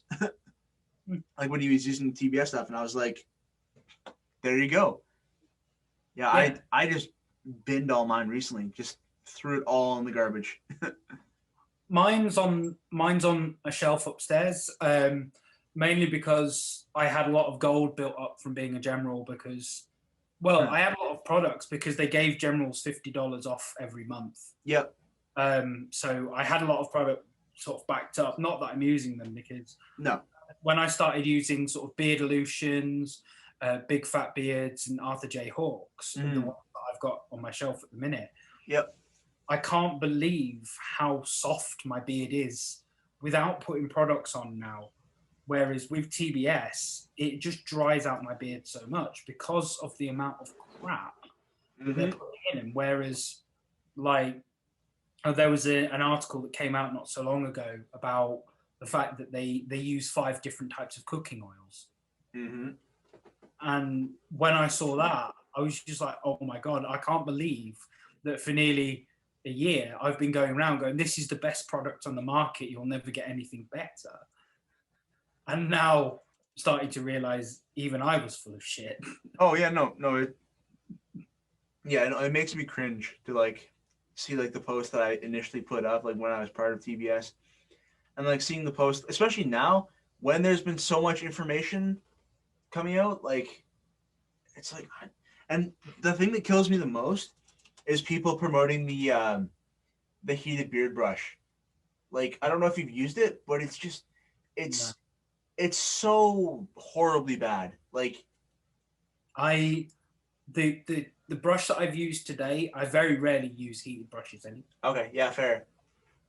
But it was £20, so that's what, $27. Yeah, something like that. From China, and it's amazing. But all of the heated brushes, you pull them apart, it's the exact same heating element inside. Yep. And I saw that article. It was a podcast of somebody where he literally ripped apart about 7 different heated brushes from different companies. Yep. Scuba. Then, yep. Yeah, that's the one. And, and that's when I was like, I'm so glad I didn't spend what would have been about £75 on this heated brush, which would have been the exact same as the one that I bought from China. Yeah, no, they sent it to me. Well, because after Scuba, like Scuba did a video, like proving that TBS's original heated beard brush was just a Chinese knockoff. So then they had to go back and redesign it. And then after I did that video that I was showing you earlier, they sent me one, and so I used it for a while. And then it's just like you get maybe like I got maybe like if I was using it straight through, like I never used it for super long. But if I was using it like straight through, even on like if I was using it on the max setting, like I know people have used it on the max setting and gotten half an hour of use total, and then it takes like 3 hours to charge. Yeah, and mine's a plug-in. Yeah, and same. Yeah, I got a new one from Amazon for like $45-$50, and it's bigger. It's plug-in. It works better. Like I just used it today, and it's leaps and bounds better. Like the cordless thing with TBS is just a marketing gimmick. You're like, oh look, this is cordless, but really in practical, actual real world use, it's not useful. Yeah, because you still have to lug the charger around everywhere you go. So what's the point? Yeah, exactly. And also, I was just reminded of this. When you type in the beard struggle on Google Maps, this is what comes up. Okay. Just this little sketchy, like warehouse section, and the very next thing, it's like botanicals. It's like flowers and like, and then a whole bunch of other photos of like. But then there's also another roofing, Villa roofing. It's like. It looks like an place. Yeah, we get a lot sketchy, middle of nowhere warehouse like area of Vancouver.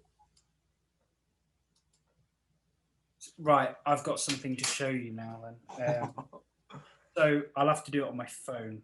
Okay. On the computer.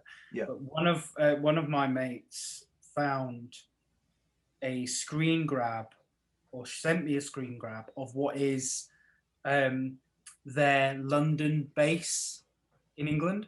Oh, because I know there's a blog post being written.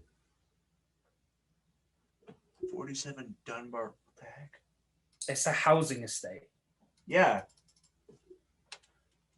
47 Dunbar Road, and then just put E7 9 N for November, H for hotel, and that should take you to it in Forest Gate, London. Yep, London, UK.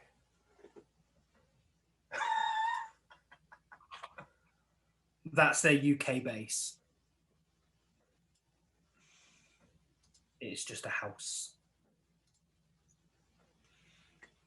So then, where's the 10,000 square feet of facilities?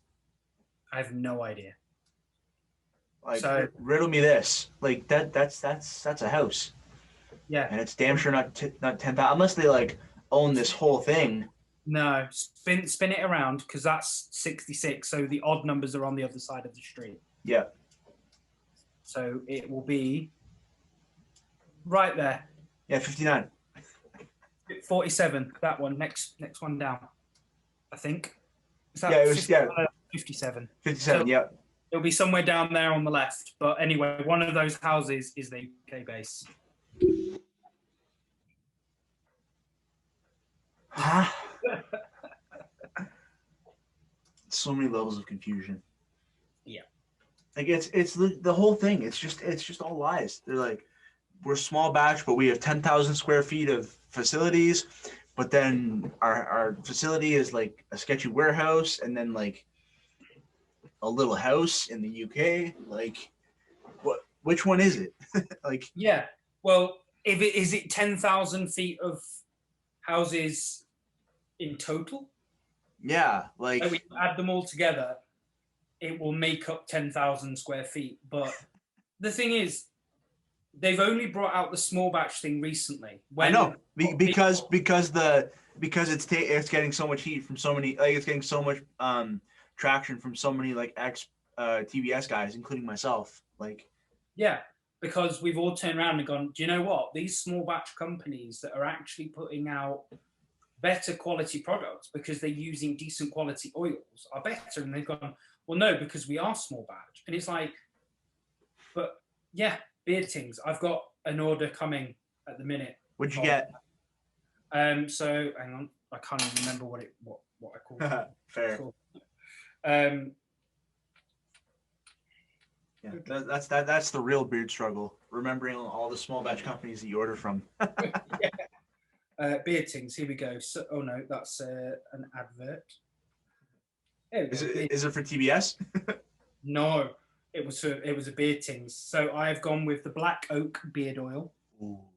And the new aloe vera and tea tree beard cleanser. Ooh, nice. So I'm looking forward to that one. Yep. Yeah, black oak is. Yeah, because like as I mentioned, like Andy and I have talked a lot and been like around like since like in each other's circles since like August. So he sent me the whole lineup, along with I ordered Ace of Blades oil and the balm bundle, and then he included everything else, like all the other scents in the oil and balm, and it's just I gotta put black oak in beard again soon. I haven't used that one in a minute, but it's so many complex scents, long lasting, great feeling beard, like. And that's all you want. And that's all that you're asking for. Like incredible packaging. Yeah. Like it's a little more pricey when you factor it into like into Canadian dollars or US dollars, but I think in British pounds, I think it's like 13 pounds for a 1 ounce beard oil. Yeah, it was exactly that. It was $12.99. Yeah, $12.99. Yeah, which is cheap. Incredible. Yeah, very cheap. And considering as well that, again, like I said, I've had discussions with Andy, and I've no doubt that he's not gonna like follow through on his word, but he said, just order a little bit and I'll send you more. Oh, he will. And I actually had a discussion with him. It was the night before the podcast last night. So yeah, I'm losing track of my days. Oh yeah. What are we on now? We're Monday. So I spoke to him on Saturday. Oh Jesus. Yep. He went for it. Oh yeah. Yeah. He was like, yeah, just order something to like cover shipping, and I'll hook you up. And yeah, he did. So and that's what we get out of the small batch companies. And yeah, you know, there is that sense of community, and that absolutely. We're trying to help each other out. We're not here to go to war with each other. Yeah, no, and like I know I've talked to so many and seen like so many small, even Andy, like he was just posting recently that he was using I think it was Big Fat Beards like in Beard one day, and he like posted about it and was like saying how good it was. Like you wouldn't see that in like any other industry, like among the big companies. Like it's just like our way or the highway for like the big guys. Well, TBS for example, like and that's the thing as well. TBS have this, especially now with Zeke in charge, have this very. It's not even my way or the highway. It's like it or fuck off. Yeah, basically. I've seen like Yom when this guy called out Yom and he said, "I'm not being funny, but MVB has the bearded villains written all over it." Oh Yom's reply was, "It's nothing like the bearded villains, but I understand if it's not for you." It's like this guy didn't say anything about wanting to leave, but that was instantly what they jumped to. Yep. If you don't like it, go. Yeah. No, exactly.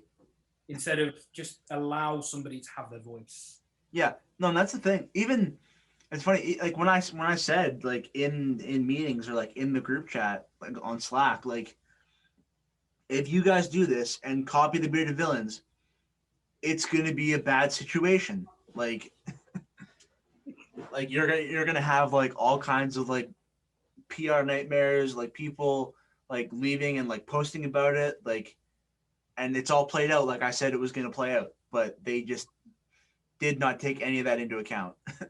No, So but, it's quite rewarding to see like so many people like leaving now and like posting about their experience with TBS. and it bugs me that it only takes a little bit of common sense to have avoided what they avoided, because had they have actually, I mean, the generals got told about what was happening with MVP 3 days before they put it out. Sounds Only right. 3. Yep. And had they've reached out to us and their members and said, this is what we're planning to do, and then people could have said, this is what's going to go wrong with it, this is what you need to change, and actually given us the opportunity to weigh in, they wouldn't be having the problems they were having now. And don't get me wrong, I'm not at all sorry that they didn't, because I have seen the truth. Yep. Mm-hmm. But Where's my logo? There it is. Yep. I've seen the bearded truth. Oh yeah. But had they have put that out, they wouldn't be having the problems they're having now. But what I find ironic is that despite the fact that they're very much like, we're not going to fight fire with fire, we're going to have peace with other clubs and other companies, very quickly after that, Jon Vidisi goes into a store, picks up a heated beard brush, and it just says weak. I remember hearing about that. Yep. It says weak, and it's like, well, you've just said you're not going to go to war with other companies. Yeah. No, they say one thing and they do another entirely different thing. But then when I called him out on it, he said, well, I actually bought that bearded brush. Bullshit. No, we didn't. Yeah, it's bullshit. No because way. Otherwise, why would you have said weak and then bought it? But then if you did buy it, why didn't you post about that? Yep. Why didn't you support that company? Yeah, exactly. Yep. And I've heard people say that directly quoting Josh, that even he only has the heated beard brush for posting photos with it. Oh yeah. To please Faisal. I'm like, that wouldn't surprise me. No, because it's crap. Yeah, one thing about beard things, while we're like going back to that for a second, the next time you order, and you will, of course, Vanilla Killa, ridiculous. Yeah, I've been told. Ridiculous. My wife has. I'm assuming, obviously, in the podcast last night, you saw the cup. Yep. My wife was sat going, "Get me one of those. Get me one of those. Get me one of those."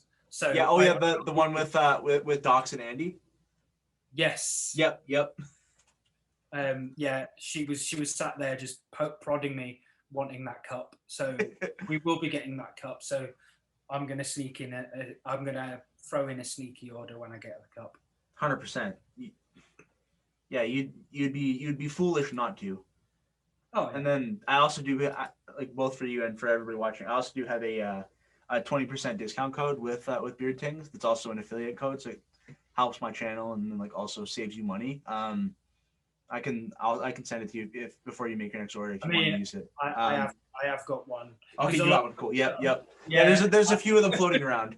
Yeah. Well, is a lot of us that left TBS. Yep. Are still we sort of set up our own sort of community, just to stay in contact with each other, and then we got in contact with Andy, and he did give us a code. So nice, cool, good. Sorry to rain on your parade there, dude. No, all good. Yeah. Nice try. Yeah. No, all good. But yeah, for everybody watching, use my code. Yeah, Bearded Truth 20. There you go. But yeah, like with Beard Things, like complex scents, long lasting scents, great feeling beard. The balm gives you some hold, but doesn't feel like horrible wax. Yeah. Like, it's not gritty like TBS's balm is. Like, yeah. One thing I will give, if I'm allowed to, if I can give a shout out. Yeah, of course. I want to say to Beard Illusions and Bigfoot Beard, absolutely loving their products at the moment. Cool. And the packaging is, at the moment, bear in mind that I've not really tried many others, is beyond compare. Like, Beard Illusions came and it had a personalized letter with a wax sealed stamped envelope. I was just blown away by it. So if I can give a shout out to Beard Illusions and Bigfoot Beards, loving their products. Yeah, I'll even pull up your Instagram here so people can see the photo. And also, if you don't already, give Joe a follow. Check out his content. Yeah, please do. Bearded_Weaver91. Yep. That's the Beardolution stuff. Yeah, but yeah, like if you go back and watch like some of my other videos, the wall that I film my reviews, it's just covered in just like handwritten notes from different companies that I've bought stuff from and that have sent me stuff for review. Like, yeah, there's the Bigfoot That's stuff. the Bigfoot stuff. I love their logo too. Like, it's Yeah, really cool logo with like the colored stripe around it and like. and that's what I love about theirs as well. You can actually tell it apart. Like each oil, they're all very consistent in their branding. Mm-hmm. Just color alone tells you which one's which. Yeah, the green and stripe. It's that lovely little touch that I loved about it. Yeah, and that lemongrass beard soap has changed my life. Ooh, good to know. It is like I've been using obviously the TBS shampoo. Coming out, my hair's felt quite dry, and I've gone. I just finished off my last TBS shampoo and beard conditioner today, and I was like, finally. Right, get that beard soap. Okay. Big fat, not big. I always get big foot. Bigfoot beard. Yep. Bigfoot beards, lemongrass beard soap.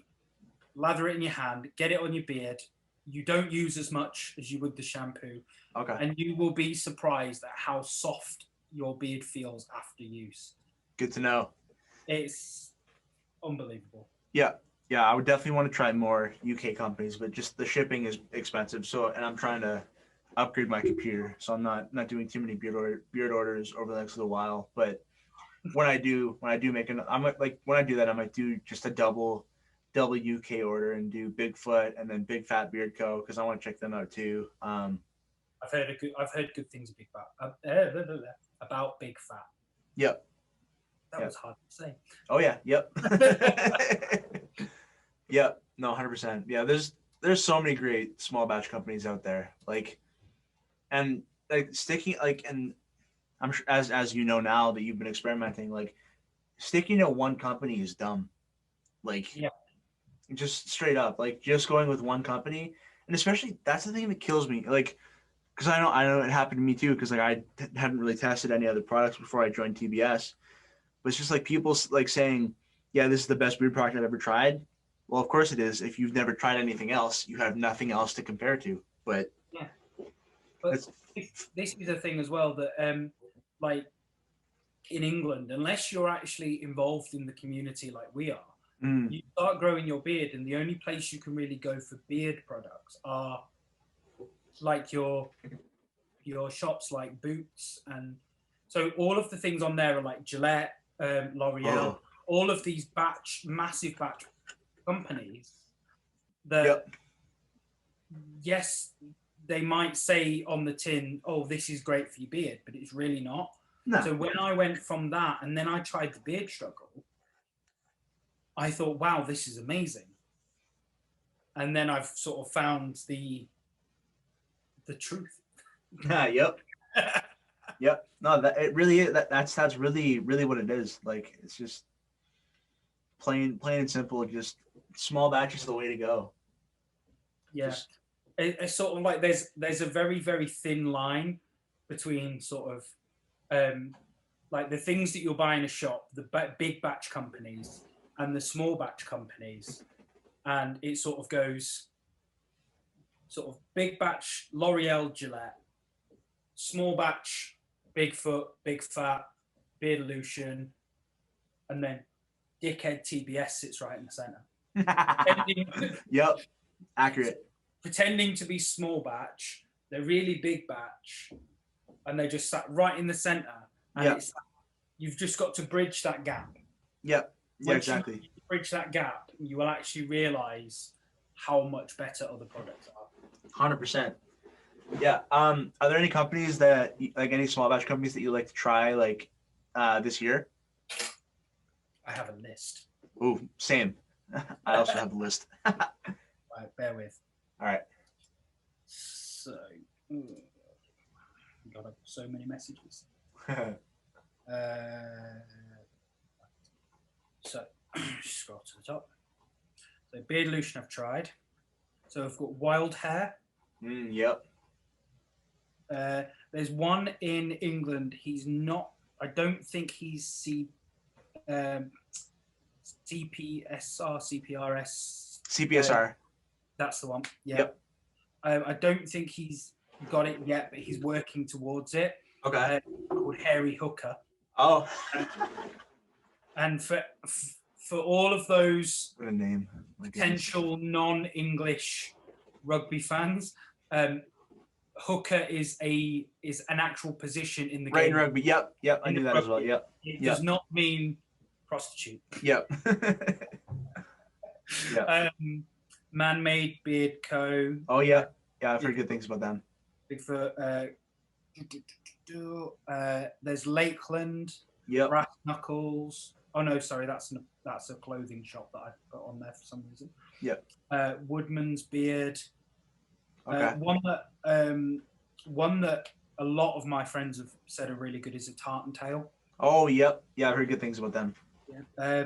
Papa Tweeds, although they're not CPSR certified yet. Yeah. Odin's Beard Care. Oh yeah. Yeah, I have a couple things from them. And haven't honestly, the butter's nice, but I won an oil in a giveaway, and it had no scent. Oh, that's a shame. Well, no good scent. We'll say just leave that up to the imagination, but it would. Yeah. Was not what it says. Although the butter that I have from them is pretty solid, but I've discovered haven't tried butter yet, but okay. I've heard good things, so that will be in the cards one day. 100%.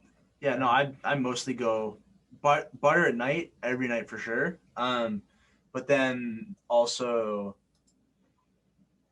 like if I'm like beard tings, I'll use that balm fairly often. And then I also have a few more that I put in my rotation, but mostly it's just butter.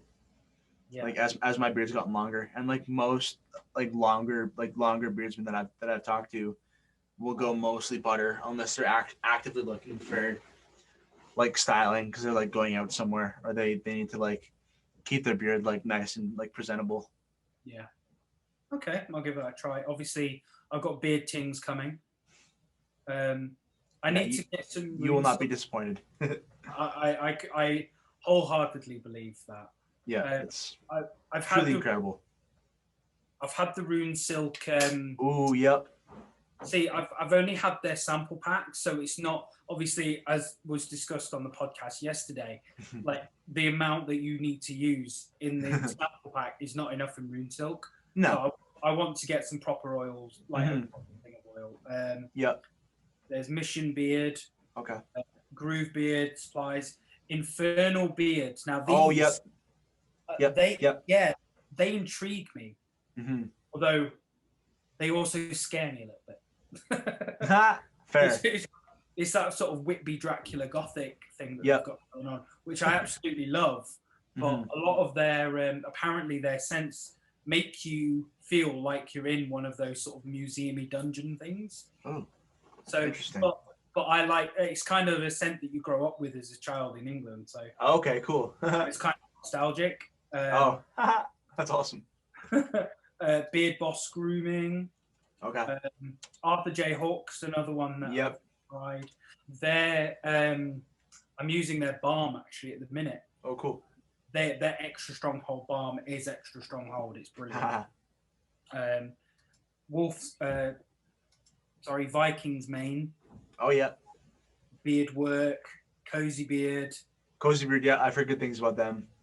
Chin Monster. Oh yeah, I have a couple oils from Chin Monster. Rusty Bear. Okay. Banging Beards. Yep. Crooked Anchor.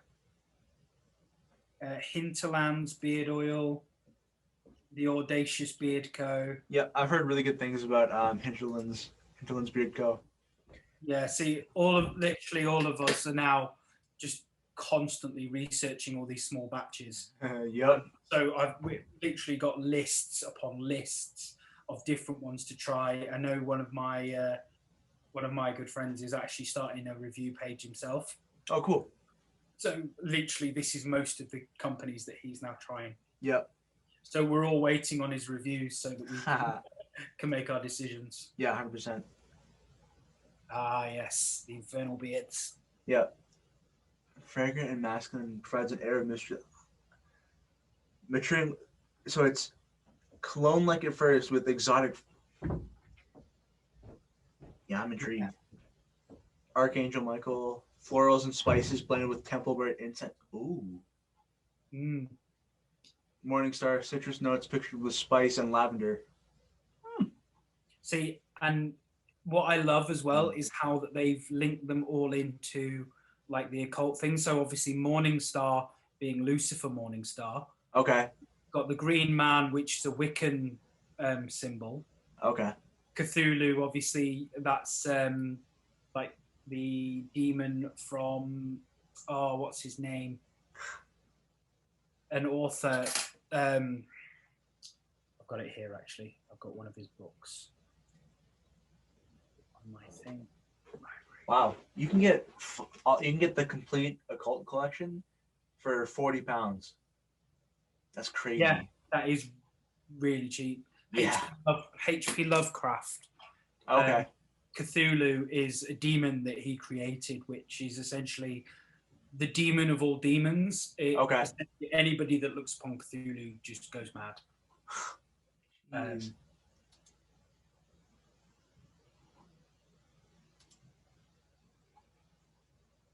One thing about their website, I don't like the black font on the red background. It makes it's hard to read. It's quite old school website. Yeah. It reminds me of, oddly, a Whitby Goth Weekend. Okay. And I don't know if you have ever heard of a Whitby Goth Weekend. No. Okay, so if you know the story of Dracula, yep, he lands in Whitby. Oh, okay. And Whitby has sort of become the goth centre Dracula area of England. Okay. So every so often during the year, they have what's called a Whitby Goth Weekend.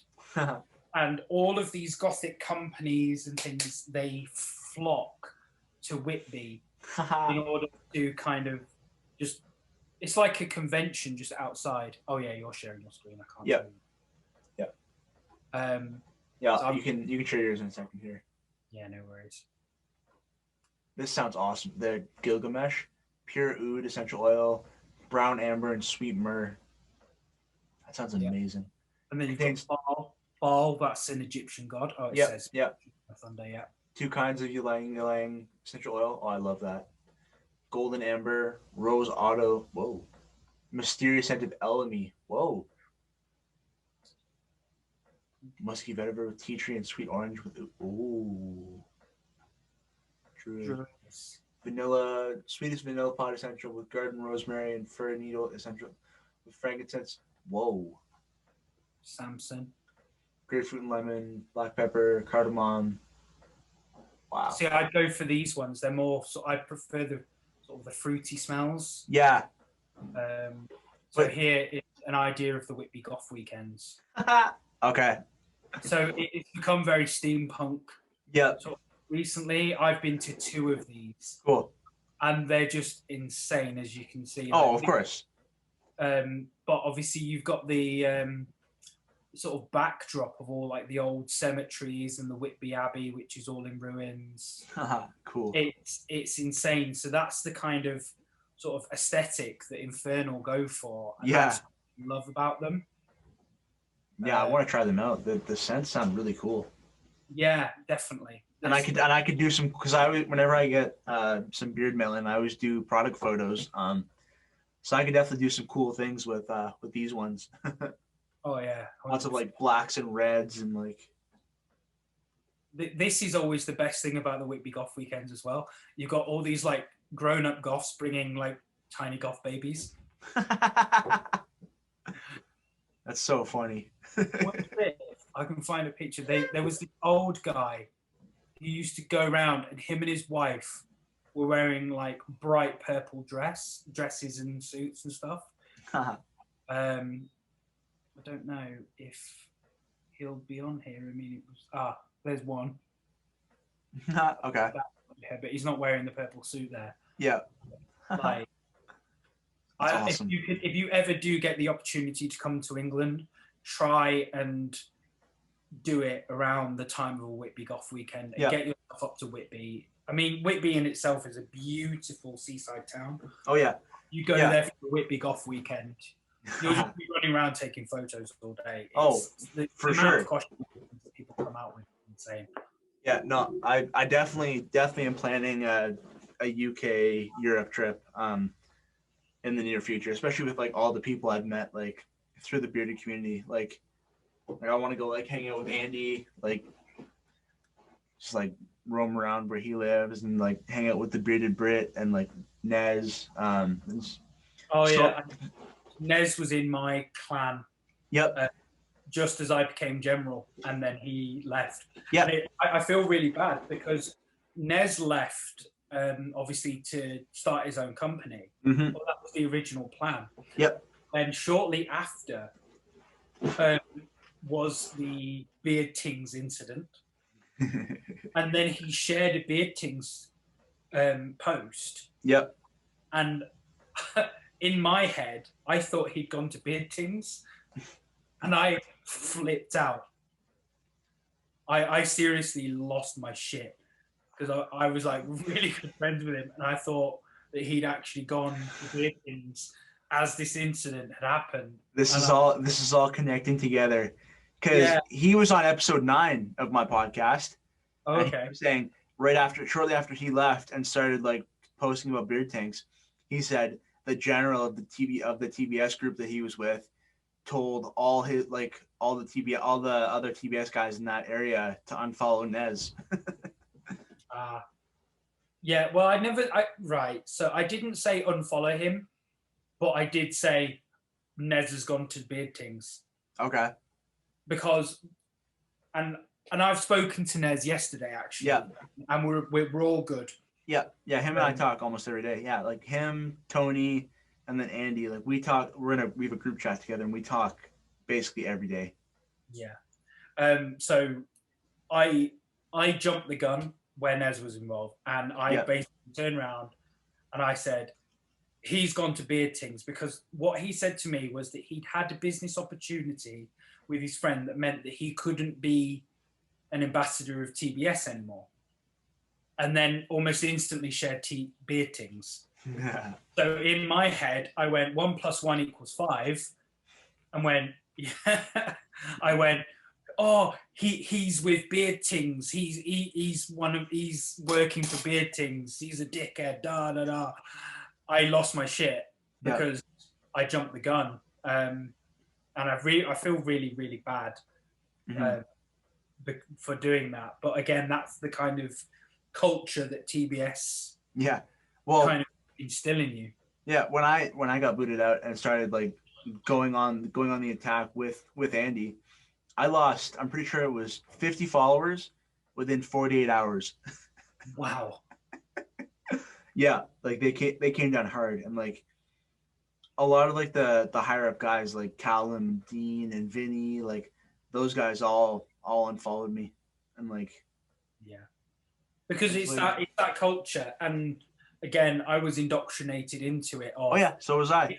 If you're not in TBS, you are not worthy of anything. Yep. And that it's a really really hot. Like they drag you in under the guise of brotherhood and things like that. No. And charity, ironically, but then if you're not part of them, then not by a long shot. If you're not part of them, then you're nothing to them, basically. Yep. And that's a really really really bad. No, it's horrible. It's so bad. It's a bad mind frame to have, just in general. Like, absolutely, to feel that you're above anybody in what way? Like the guys that I had in my clan, I never, as much as I was their leader, and I'm quoting leader, I never ever tried to put myself above them. They were always my equals. My job was to look out for their well-being. Mm-hmm. That was it. Like, it wasn't to lead. It was purely to be the one that made sure that everyone was okay and that everybody was getting out of it what they needed to get out of it. Mm-hmm. Yeah, no, 100%. It truly is just a toxic, terrible place. Like Yeah. the one good thing that it led to was meeting so many different people, like, and like doing this podcast. Like, otherwise none of that would have ever happened, most likely. So it's like, and it also, when I joined TBS, I had like 400 and something followers on Instagram, and now I'm closing in on 1,700. Oh wow! So I've since I left, I think I've gained about 50. Oh yeah, yep, yeah. So when I left TBS, like after the first 50 unfollowed me, I think I was at 1373. So I've gained 200 something, 300 something since then. Oh wow! And it's just like, Yeah. I have no regrets over anything that went down, how it went down. Like, I am perfectly happy with it. Yeah, I mean, I know that I've got some apologies to make because obviously in regards to like Nez and stuff, but Yeah, I said I had a chat with him last night. He actually cool. messaged me, probably because he saw me in the podcast. Yeah, and like I've just said, yeah, you know, I jumped the gun, and me and him I think we're cool. yeah, that's good. Yeah, but yeah. I've got some making up to do because I know that I probably did alienate quite a lot of people. Like, mm-hmm. I mean, one guy was talking to me. There was a guy that I kicked, but I don't regret that because he was a bit of a bully, and I actually kicked him because my officers asked me to. But Okay. There were quite a few people that left that got alienated because TBS wanted you to alienate. Yeah, that's the thing. It's like they just, like, there's a lot of people that just aren't. They're just going along with it just because there's nothing else that they can, like, that they're involved with, and then it's just just turns it into a toxic place. And like, even I was talking to Josh about this at one point, and he's like, I had no idea that TBS had such a bad, like, there was such a negative image of TBS in like the bearded community, but like everyone, every like beardsman that I know that knows about them, like I can't think of any that have said anything positive, really. Like, the only positivity you'll get are the ones that are still within TBS. Exactly. Yep. And when you come out of it, it's almost like that veil gets lifted, and and the thing is that everybody always says, you know, I've met some really nice people within TBS, of course, and they're a brotherhood and all of this, but when you leave, yeah, it's not really. I mean, as I mentioned, like I lost, like 50 in the first 48 hours over memes that I posted. But the thing is as well, like, if these people that will call you their brother, if they're still within TBS and you leave, you're not their brother anymore. Yeah. And that's not for any fault of theirs. That's because that's the way TBS are. Yeah. And TBS forces that upon them. Mm-hmm. And I had this conversation with Yomv when I left. He said, you know, do you feel that you need to leave over this? And I said, well, yeah, because as the leader of that group, of all the guys that left, my loyalty is to them. Mm-hmm. My loyalty is to the group of friends and the group of brothers that I made, that I was leading over TBS. Yep. And it will always be. You know, we're all still talking. We're all still a great group of friends. And my loyalty will always be to them. Because that is what I gained out of TBS. Yeah, absolutely. And that is the reason I left, because they decided that they were done. And so did I. I followed suit because rightfully so. I wasn't going to let them down. Yeah. Yeah, especially like seeing being in there like as a general, and like seeing like the interior workings and like interacting with Zeke and Josh and Faisal, and like seeing how they, and I kind of felt a similar way, like as a moderator, like seeing like how like the actual like inner circle and the inner workings of TBS actually work. It's like, this is dirty, like this is slimy, like it's just not cool. Yeah. And I think that the main thing for me as well was that, you know, my job as the general was to look after these guys, and then to find out, you know, I made these strong connections with them, and then the company wouldn't look after them, and that made them feel that bad that they needed to leave. What kind of a person would I be if I didn't feel the exact same pull to leave? Like, it would have shown that I didn't care. Yeah, I did care, and that was the thing. They wanted us to make this connection, but they were surprised when I didn't, or well, they were surprised when I decided to leave along with everyone that I had made the connection with, which I didn't understand. Yeah, you know, that's the funny thing. They're so surprised by like all these things that are happening, but it's like you brought this on yourself. Yeah, I mean, what, you know, to put it in their terms, what kind of a general would I be if I didn't stick with my troops? Exactly. So. Facts. Exactly. Yep. 100%. But yeah, it's much better in small batch nation. Oh yeah, 100%. And this is the thing. I think that I was actually quite surprised when I was watching the podcast yesterday with Andy and Dan that, you know, you had beard Lucians and then big fat beards right underneath having conversation with each other. Yeah, exactly. I come from a world where every other company is bad and every other company gets attacked. To see two companies who are friends and having a chat with each other, it was maddening. Yeah. To see everybody just call it like, you know, Andy giving shout outs to different companies on his things. It's a whole bizarre world that I'm not used to, but yeah, it's better. It's 100% better. Yeah, it's incomparable. Yeah.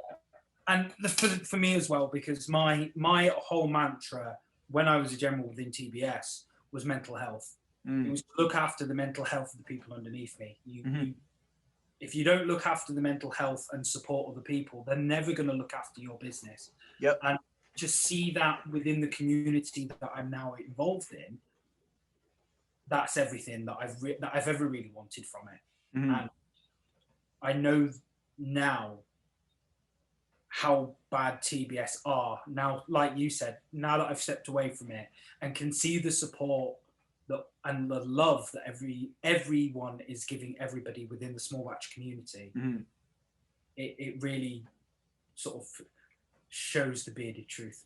100%. No, that it's so true, and it's funny. Like even like I try to get in like as many live streams as I can, and it's like consistently like the same group. It's like always in like every stream, like no matter who's like hosting it, like because like everybody knows each other and like knows what's going on, and like it's like a big family. Really, like it really is. Like it's just everybody's like supporting each other and like showing love, and like buying, like the company owners are all supporting each other, and like all the reviewers and the beardsmen and just like all it's like a whole symbiotic relationship.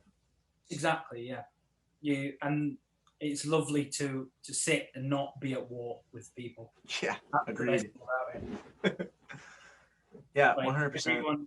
Everyone that was in my clan that I still talk to, they're all so much happier because they don't have the same restrictions. Like if they want to do anything as a group, before they had to go through me to then go to Yomv to ask permission to do something. Whereas now we can, you know, if we decide to go and do a charity walk for the sake of doing a charity walk, not because we're being made to, we can do that. We don't need to ask permission anymore. And that's the whole point of it. It's like not having somebody running our lives. Yeah, it's just freedom. But one of the things as well is, even though, yes, we're still talking as a group, we're not affiliated people, we're just a group of friends that chat, but people still come on and go, I'm sorry I've not been active today. And I said to my wife the other day, it's so sad because we've gotten into that habit with TV true. that when we're not engaging, we're doing something wrong. That we have to be engaging 24/7, and then we have to apologize when we haven't engaged in hopes that we don't get kicked out. It's like we all go, oh, I'm really sorry I've not been on. I've been doing stuff around the house. And we were all like, it's okay. Yeah, it's fine. It's all good. You're allowed to do this now. Yeah.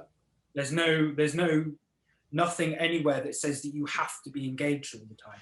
Yeah, Zeke's not breathing down your neck, being like, do a charity. Exactly, but that's the habit of the TBS way of life, is apologizing for not being there, not talking for a day because you were having time with your children or your wife, or you went to work. I'm really sorry that I have a job. Yeah, exactly. That's the thing that's like really frustrating. It's like there's some people that take it as so much deeper than it actually is, and they just like, it's. Look at it this way. So you got TBS, this brotherhood, and I air quote brotherhood. Yeah. Trying to find where the camera was. I keep doing that. I move that way, thinking that I'm going to move that way on the camera. Yep. So you've got this brotherhood, but they go, to be a part of this brotherhood, you have to talk this much. As a minimum, you have to talk. Me and my actual brother talk. We have a phone call like once every month and a half. Yep. He lives 300 miles away. Mm-hmm. We talk every other month, and we're good. Yep. But then they're going, oh, we're brothers. Yeah, you mean a lot to me, but if you don't talk to me, you're not my brother anymore. Yeah, exactly. Yeah. Yeah, so you have to like aggressively compensate for it, and like. Yeah. If you're not, you are my brother until you decide to spend time with your family. Yeah. Which is the ironic thing. So stupid. Yeah, exactly. It's like, or you mention another company, you're like just. Oh my god. Yeah. Blacklisted. Yeah. Like that happened to the former New York general. Like he started reviewing other products and then got like hostility about it. Like. But the funny thing is as well though, is that if on the leadership chats at one point, Yomv did say that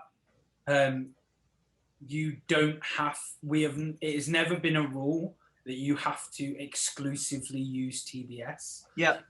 But if you use other companies and post about it on your Instagram, it will ruin your integrity. Those were the words he used. Bear in mind, this is the person who apparently bought the heated beard brush that he went in and trashed. Yep. His Instagram. He apparently bought that, but you shouldn't do that because it damages your integrity. I'd rather. Which one is it? Do you use other products or not? I'm just saying hi. Yeah, I would rather. Yeah, that was my sister poking in to say hi. Yeah, but no, I especially like when you're like talking about products, I feel like I would trust somebody who's tried like 4, 5, 30 brands rather than just one. Like, yeah, 100%. You actually have like a ton of different, because you know more about like the ingredients and like the different carrier oils that companies use and like the different companies, like the way they make their products. Like, if you're trying more things, you're likely more knowledgeable. Yeah. And like more authoritative source on like beard products or like any products in general. Like, yeah, exactly. It's like you can't. Okay, so put it in yours and my language in terms of film. You can't say that you're a film student if you don't watch films. Yep. I have watched The Lord of the Rings and now I know everything about film. Hardly. Lord of the Rings is awesome, but there's more to films than just Lord of the Rings. Although I did used to teach my film and media classes based on the Lord of the Rings special nice. feature. Like I could teach pretty much everything about film through their DVD special features. That's awesome. Yeah, that's great. But yeah, we're at 2 hours and 10 minutes here. I don't want to keep you around too much longer. But this has been an awesome time. I've really enjoyed it. Thank you for having me. Yeah, tons of great information, great conversation. Yeah, I want to do like this year. I want to do more like multi guest episodes. So Okay. I just had the idea. I want to do like a UK panel because I know a few different UK guys. Like as I've mentioned, that might be fun. Like talk about like companies that they like in the UK and have Andy in there as well, and like see if I can get a couple other company owners and like do a whole like UK segment, like a whole UK episode. Like I think that'd be a fun time for sure. But it would Yeah, not be a short episode. I know a few guys that wanted to sit. Like I said, my mate who's starting to do some reviews. Mhm. I think that he'd probably jump at that opportunity if Yeah. it was on. So, No, absolutely. Yeah, send me his profile. I'll check him out. yes, I will. I mean, he's only just starting. I think he's launching in March. Okay. He was the one that sent me the long list of all the different companies. Yeah. But yeah, so he's called Sam Drew's Reviews. Yeah, so his name is. That name sounds familiar. He was. I think he was part of the podcast last night. Oh, cool. One sec. Yeah, so it's Sam, SAM. Yep. DREWS. Yep. 93. Oh, yep. Yeah. Oh, yeah. I follow him. Yeah. He was one of my clan members, and Cool. He's a really good guy. He's starting beard reviews and movie reviews as well. So yeah, me and him could have like a days long conversation about film. Well, me and him are actually collabing on some movie review stuff. Yeah, that's awesome. Because I've always wanted to start a movie review YouTube channel, which was called Spoiler Alerts. Oh, nice. Yeah, that's a great name. So me and him are collabing on it. So it's going to be a sort of the first episode will just sort of be discussing our backgrounds and things. Yeah, cool. And one of us will then go, right, I want you to watch this film, and then come back on the next episode, and we're going to discuss that. And then on the next one, then I would give him a film, and then and so on and so forth. So it's a back and forth. Mm-hmm. That's awesome. That's kind of our way we're going to do it. Yeah, but no, I'll definitely reach out and say hi. Yeah, absolutely. Yeah, so for everybody watching, check out Joe's Instagram. I'll have the link down below. Give him a follow. Keep an eye out for his YouTube channel and all the content he's going to be working on. Yeah, thanks again for coming on. Thanks for having me, man. Really kind of fun. appreciate it. Absolutely. Cheers.